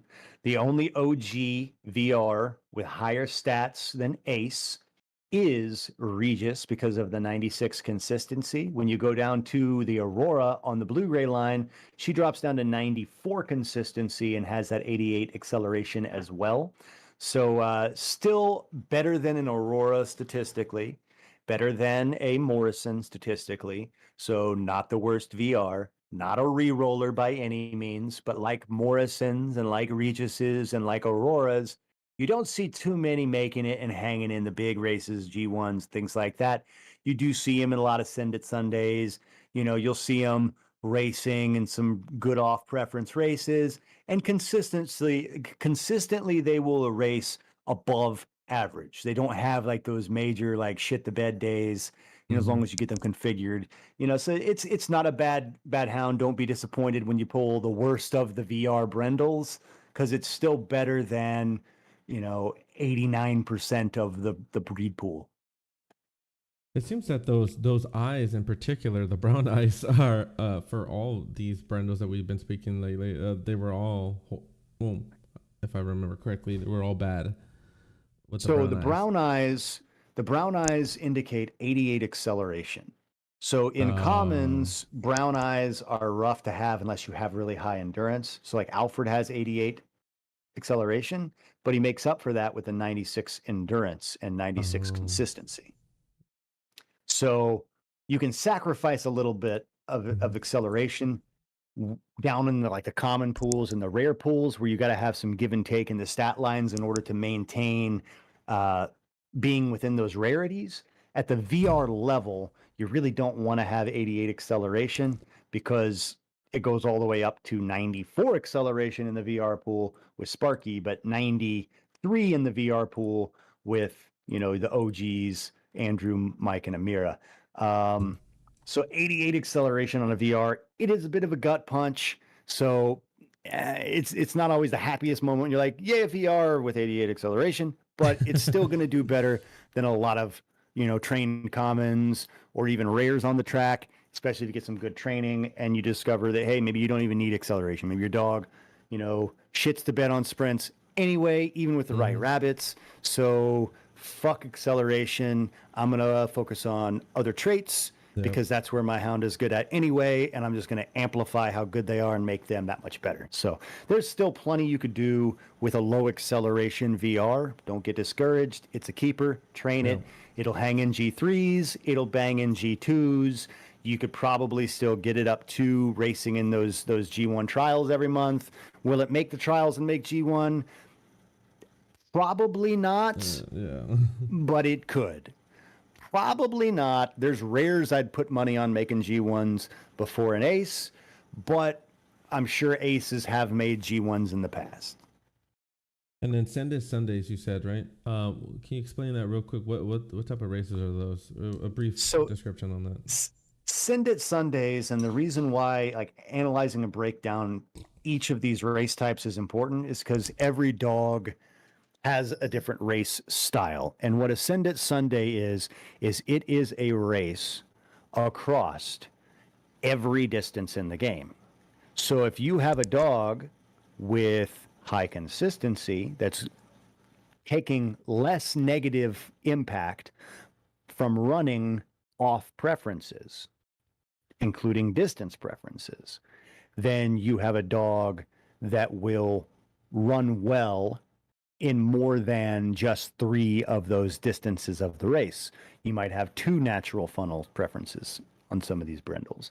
And now you'll have 2 distances where you'll shine, and a third that you're pretty decent at, and a fourth that you just suck at. Whereas other dogs might have 1 distance where they're going to maybe get 3 firsts, and the rest of that Send It, they're just going to be struggling to try to finish. So brindles, spotties, Send It kings and queens, because they do have that juiced up consistency and endurance side. And when you get to those longer distance races, low endurance dogs, they pay the price. So low endo dogs that enter those Send It Sundays, they're not going to get points on the stays in the marathon days, at least not very many. So having a well-rounded hound gets you 2 more finals in Send It Sundays.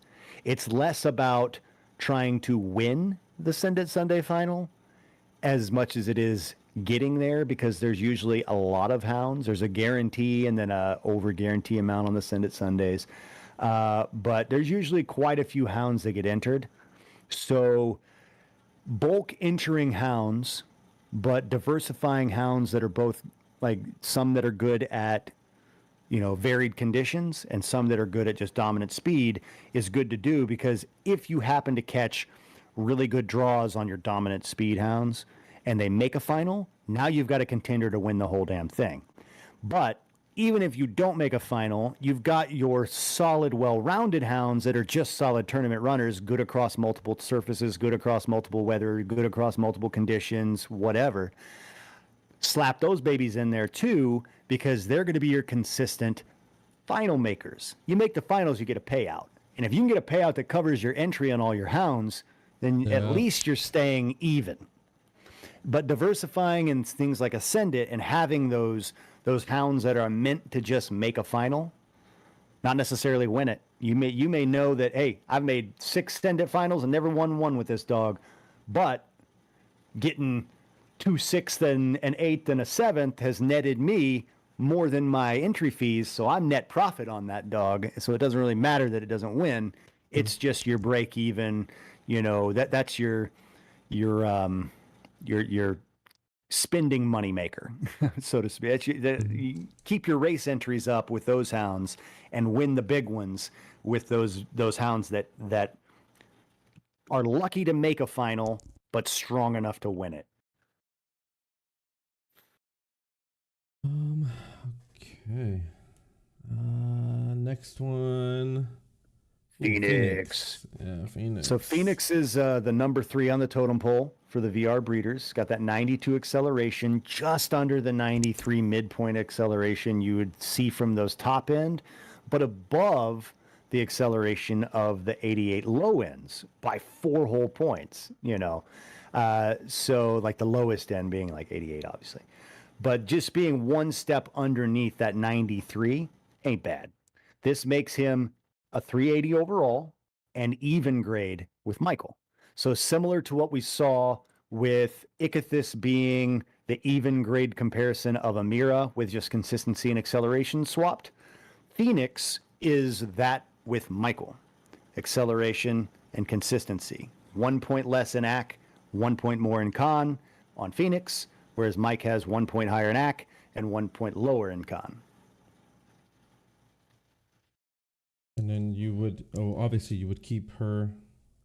Oh yeah, Phoenix, train it, race it, G2s, going to be a strong G2 contender, good chance of making it to G1. Who knows what happens from there? Because that's really, I don't want anybody looking at this and be like, hey, Yeah. This dog was supposed to be a G1 racer. What happened? Well, you got to G1 and you raced it like you used to race it when you're in G3s and G2s, putting it in half preference races. You can't be putting dogs in half preference races when you get to G1. In fact, when I've been in G1, I've gone so selective that I'll even avoid my worst performing distances in my natural performing funnel. So like I had a sprinter in G1 that was really good at 200 and 250, inconsistent at 300s. I could beat the brakes off of dogs at 300s outside of G1, but in 300s in G1, I was lucky to make podium ever. You get 100 races on the month to stay in G1. Oh. You got to make points to stay in and make the cut line. If you burn through too many wrong races that are half preference in G1, you're going to get cut. So don't take the, hey, my dog's supposed to be G1 worthy, what gives. You got to race smart when you get there, and we'll probably have to have an entire G1 racing strategies video for different strategies and ways to approach G1 racing, because everybody does it a little different. But yeah, G1 is a whole different beast than any of the different racing archetypes that people race in, and until you're in G1 racing, you really don't see just how different it is, because competition is fierce at that level. You know, you could have the best, you know, Sonny wet record leading up to getting to G1, and now you're going against all the best Sonny wet dogs in the game, and now you're just bottom of the bottom and you can't explain it. So yeah, G1 is very tight competition, and having these ones that are more inclined to perform is definitely ideal when it comes to G1. But yeah, Phoenix, definite keeper, definite G1 contender. Like me a Phoenix. I had a side question here, and it was towards the G1. I don't know if it was you or someone told me that if you are within the G1 and what is it? And then you're removed out because I guess, you know, you don't make enough points or whatever, that dog can no longer go back into G1 ever again. Correct. So if you get relegated, it's more than that too, though. The dog will retire at the end of the year and no longer be eligible for any grouped racing, only open field competition. So any dog that makes Group 1 and gets relegated at the start of the new year will become an open competition only hound. It can't race Group 3, Group 2, Group 1, nothing. For the rest of its lifespan, it will only be available to race in open competition. As in S&Gs or those tournaments? Right. Wow. Wasn't that a new update? Nope. That's been in the white paper since we got here. Jesus. So you've lost some dogs then? Nope. We joined in December of last year, and I didn't have any dogs that ever even made G1. So. Oh, damn. Yeah, I didn't make G1 until like March, I think, of this year. So I'll have some relegated that won't be raceable next year, but. Oh, okay. Damn. Oh man, I can't wait for my first one. Oh damn. It's All right. exciting, man. The month I hit with my first, I actually hit with 2. But you're constantly looking for races. Constantly looking for races. And that's what is it? You said only the top 100 dogs are G1? No. Or how many? It's less than that. So to make G1, you've got to have 250 class points and 10 group 2 races in the month. So you can't just have a high class point dog that you slap in every month because it won't have the races. You have to maintain that by running races to keep your number high, your class points. Then when the group 1 trials come around, anybody who has 250 class points can register their hound for free into the G1 trials. And then they race each other. It's an unlimited entry race. So any hound from any kennel that has 250 group 2 class points can all be competing for group 1. And only the top like 52 or 56, I'll have to remember exactly. It's either 52 or 56, but it's only 50 some odd dogs in the group 1 trial every month make it into group 1. So those 56 or whatever, 52 or 56 get pulled up, and the 52 lowest get relegated out of G1. There's a cut line. Ah, damn. I'd be so upset if they only keep like the top 52 every month, and they like add 52 or whatever the case is, or top 30, whatever. There's a cut line at the relegation level in group 1, and every single month they trim the lower portion out and bring in 50 plus new competition G1 hounds. And so once your hound is G1 and say it makes a cut and it competes and it didn't, I'm assuming that not every 50 or 52, 56 dogs get rewards, right? So it's just what, the top 8? No. I think it's in G1s. The way that works is there's no like just top payout for G1 leaderboards. Okay. The way that it works is every single month and then every quarter and then annually they have group 1 tournaments that you have to be a top whatever or just in group 1 to compete for. But then they've got like the group 1 Rickerton, which I believe is just the top like 32 or something like that of the Rickerton Elite. And then the that pays out to the top 8. But I don't know quite how many. I don't remember if the Rickerton might just be open. That might just be open. That might just be whoever's qualified in group 1 at the time races in the Rickerton each month. Yeah, that's how that one is. And then they've got their quarterly and then their monthly where they race their G1s based on the hounds that were in G1 for that quarter versus like there'll be a big end of the year G1 for all dogs that were qualified in G1 at some point will all race for the end of year group 1. Whew. Yeah, we're gonna have to make a separate video on that one for all the classes. Yeah, and how you set a strategy. But anyways, sorry. Ooh, got off point on there. Okay. No, you good? Last one. And the final one, and this is actually one of my personal favorites because how rare there's only about 6 or 7, and I happen to own one because of you. I believe you have the 7th pulled Spartak in history. I saw another one. Still untrained. Still untrained, I believe. But yeah, Spartak is definitely a keeper. Regardless of the breeder it comes from, keep a Spartak. Yeah. It is an extremely rare pull, and it is just under George. Unfortunately, they couldn't make him better than George and give him the 97 Brindle consistency. And they couldn't give him 96 George consistency to match George. So he is 1 stat point lower than George overall. So he's a 383, I think, instead of 384. which makes him a little unique. You know, he's higher than a Hickman and lower than a George, but very, very rare, because when you consider that a George and a Hickman can be pulled from any breeder, but a Spartak can only be pulled from a common. And then you look at the frequency that people tap commons versus the frequency people tap rare or better breeders, you'll see that the reason why there's far less, well, if spotties were available year round, let's be honest, people commons to be tapped dry. But during the month of December, commons get tapped heavy. The rest of the year, it's the VRs, ERs, rares that are getting tapped the most. Because of that, you can't get a Spartak from a rare plus.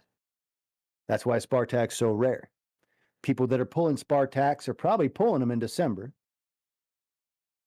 or pulling for best of the worst, or, you know, opening their common auto breeds every month. Yeah. That's like where these Spartaks are coming from, because people don't just sit down if they own, like you own an Amir and a Mike.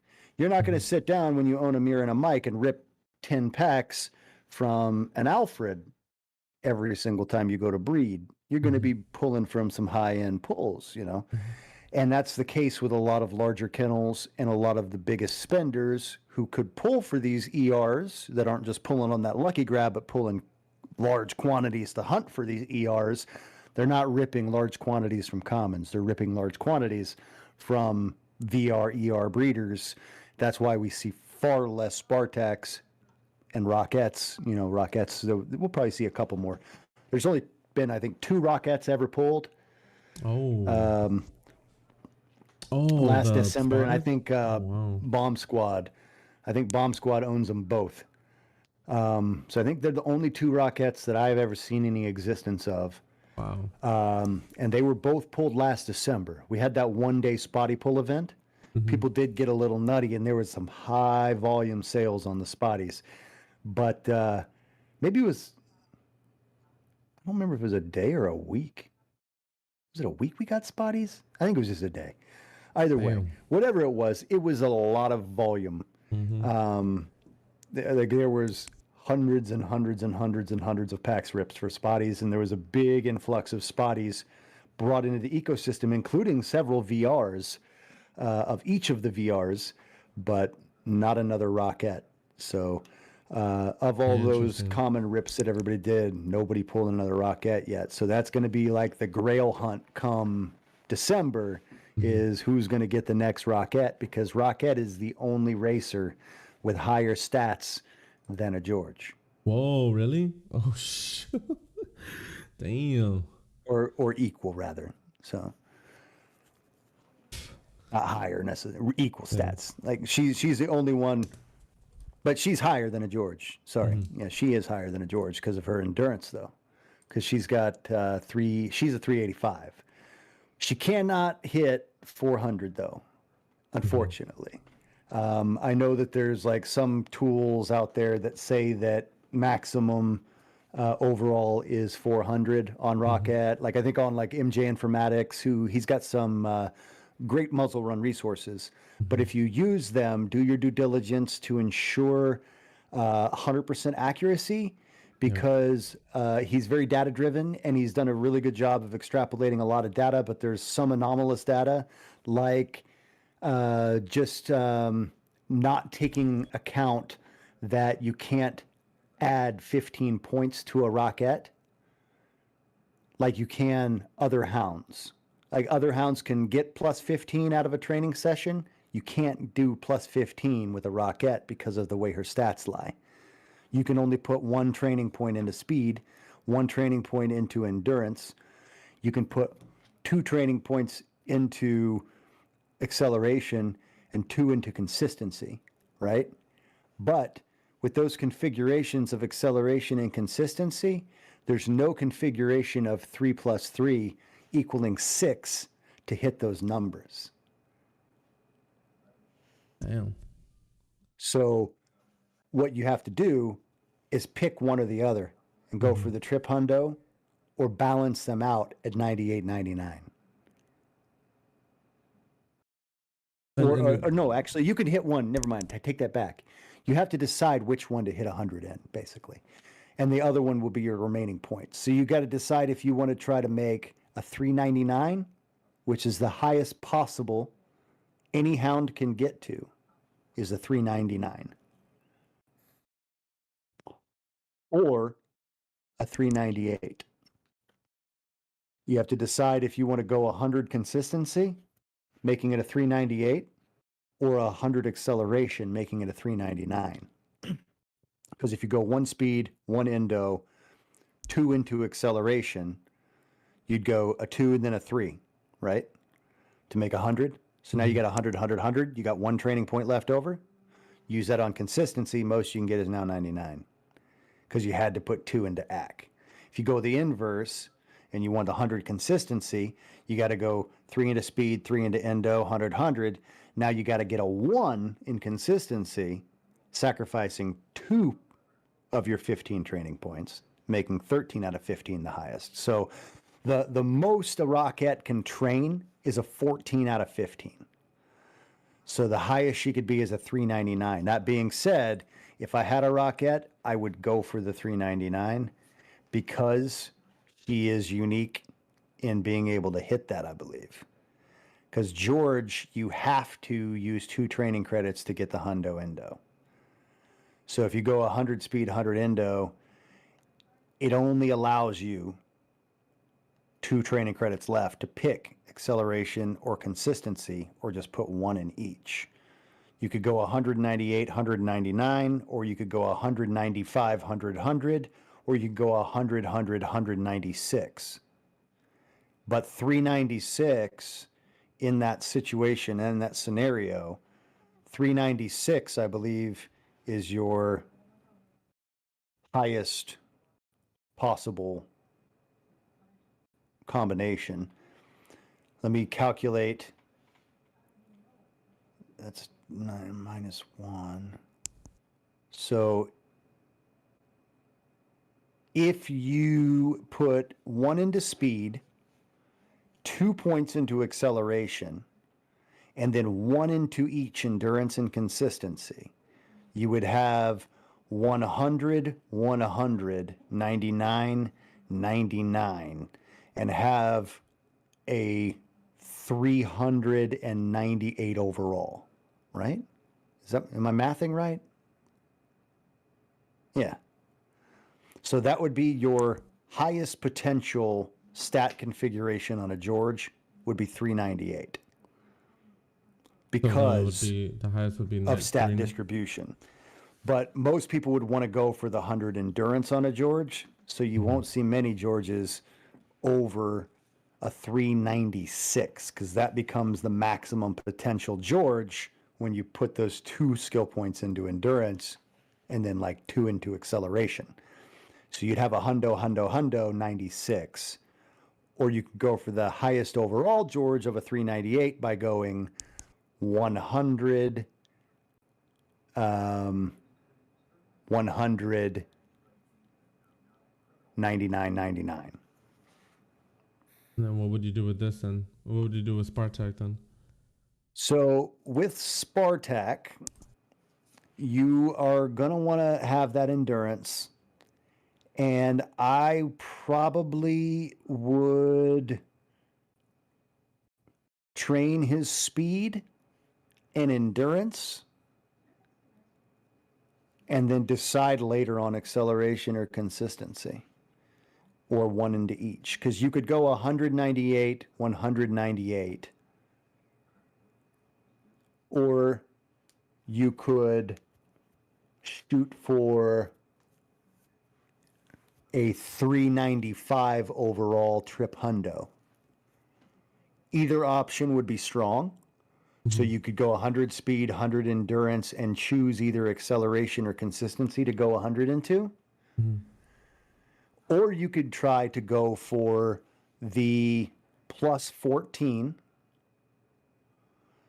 Let me do the math on what the highest actual overall would be with 99 endurance. But he does have the potential of G1, right? Oh yeah. Okay, I just want to make sure on that one. Oh yeah. With good training, he could actually be a G1 Rick winner. So you could theoretically hit 398 with a Spartak. Yeah. Oh wait, no, 397. So Yeah, 397 would be a Spartak's maximum potential overall. And that would be 100 speed, 100 acceleration, 99 endurance, 98 consistency. But I would train him for the 395. I would try to train him 100 speed, 100 endurance, 100 consistency when I go to train a Spartak. Man. Because you want to bring that brindle coat back over that 97 mark. And if you're already going to do that, you might as well go all the way, because you could do the 2-3 there, get the hundo consistency, which means he's always going to run his best race. Yeah. And when you go 100, 100 on speed and endo with the maximum untrained acceleration possible, that's a really good baseline to be. And the only time he's going to struggle is in sprints against dogs that have 100 acceleration. Oh. That's it.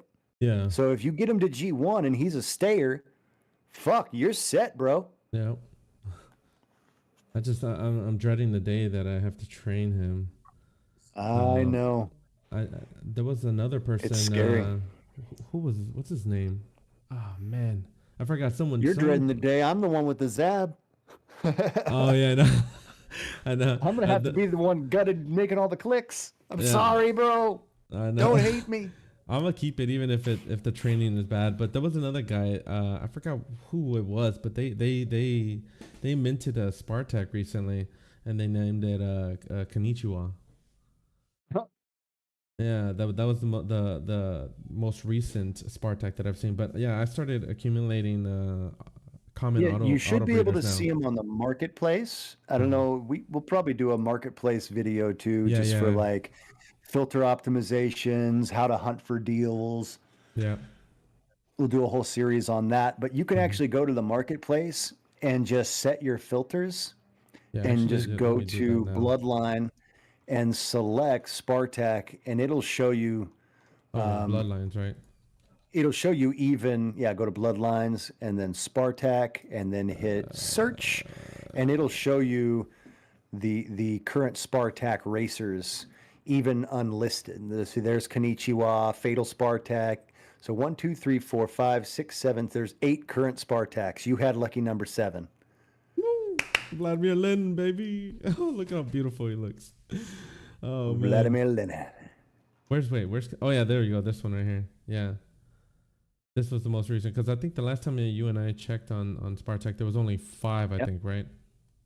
You, my friend, currently have one of the only 2 untrained Spartaks in the game.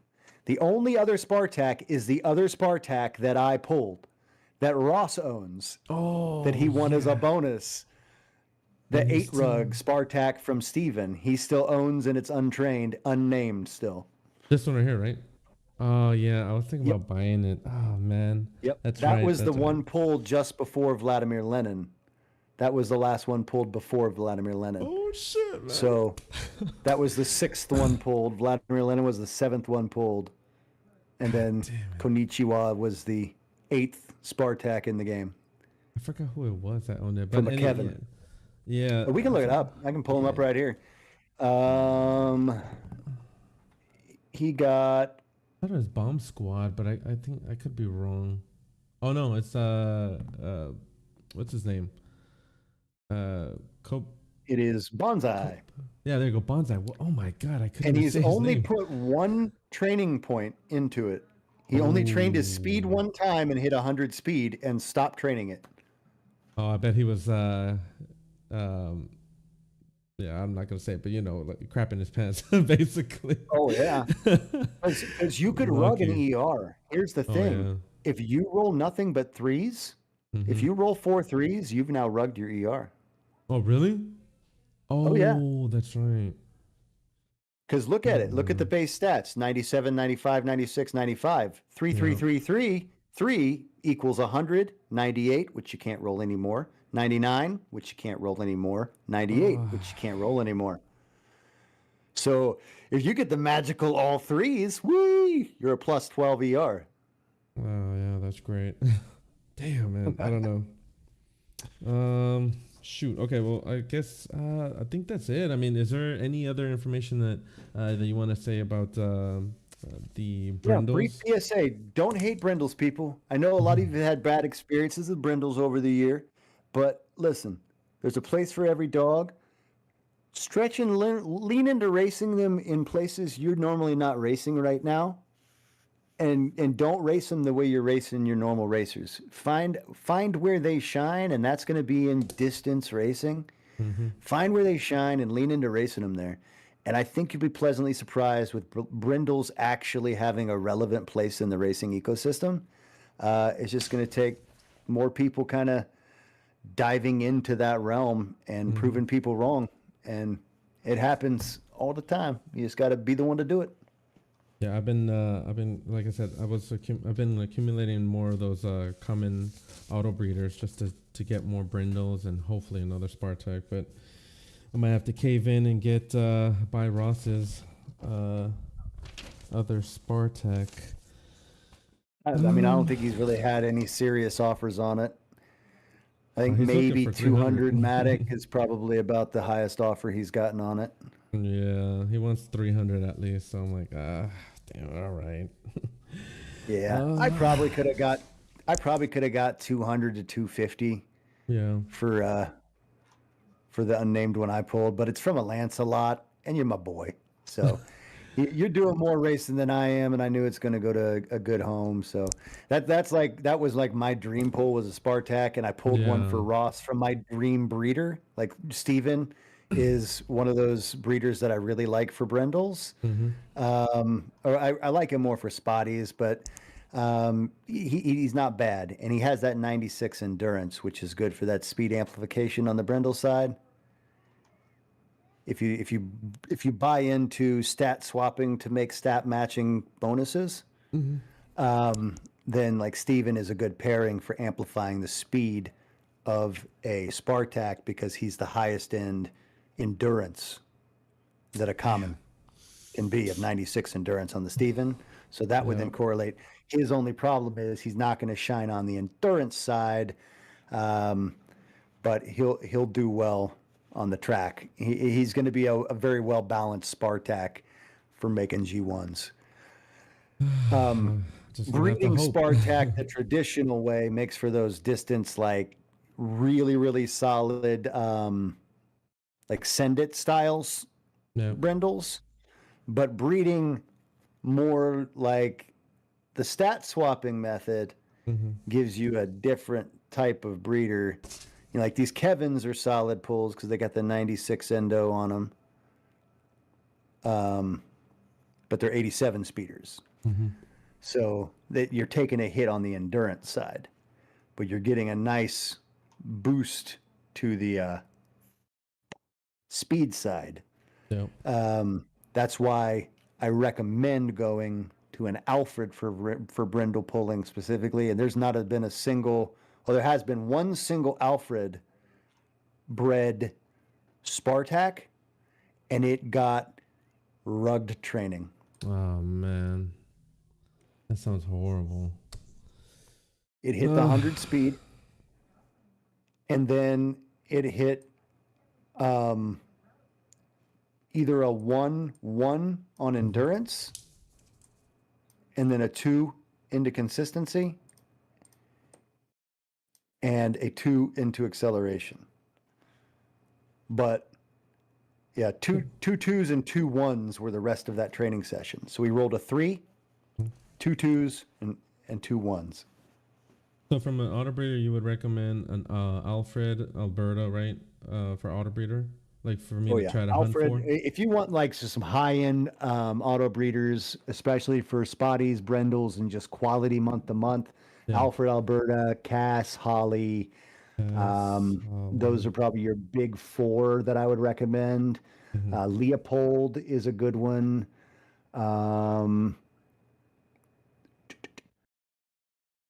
As far as like the more obscure ones, you could hunt those 87s, and those you could probably get for a better rate. Those are your Kevins, Stevens, and Kyle. You can't, there's not any 89 speed commons that I would really recommend leaning into. I don't know. Actually, let me take a look at those really quick. There may be one or two little flyers that may have a place. There's no, I mean, of every breed that's out there, say like Shiba, right? There's an auto breeder for Shiba. Mm-hmm. Okay, I thought so. I just There's wanted to make not sure. there's not an auto breeder for everything, but Oh, there are auto Shibas out there. okay. Oh, actually, let me close this out before we drift off of here. But So Sadie could actually be a good option for Brindle breeding. oh, hold on one second. Give me a second here. Okay. I'm gonna close that out real quick just before we just go on talking. So, anyways, that concludes our Brindle session. Appreciate it, Vox, on the setting some time aside for us. And tomorrow we'll be doing the spotted session. So I'll see you tomorrow, and then appreciate it, man. Thank you.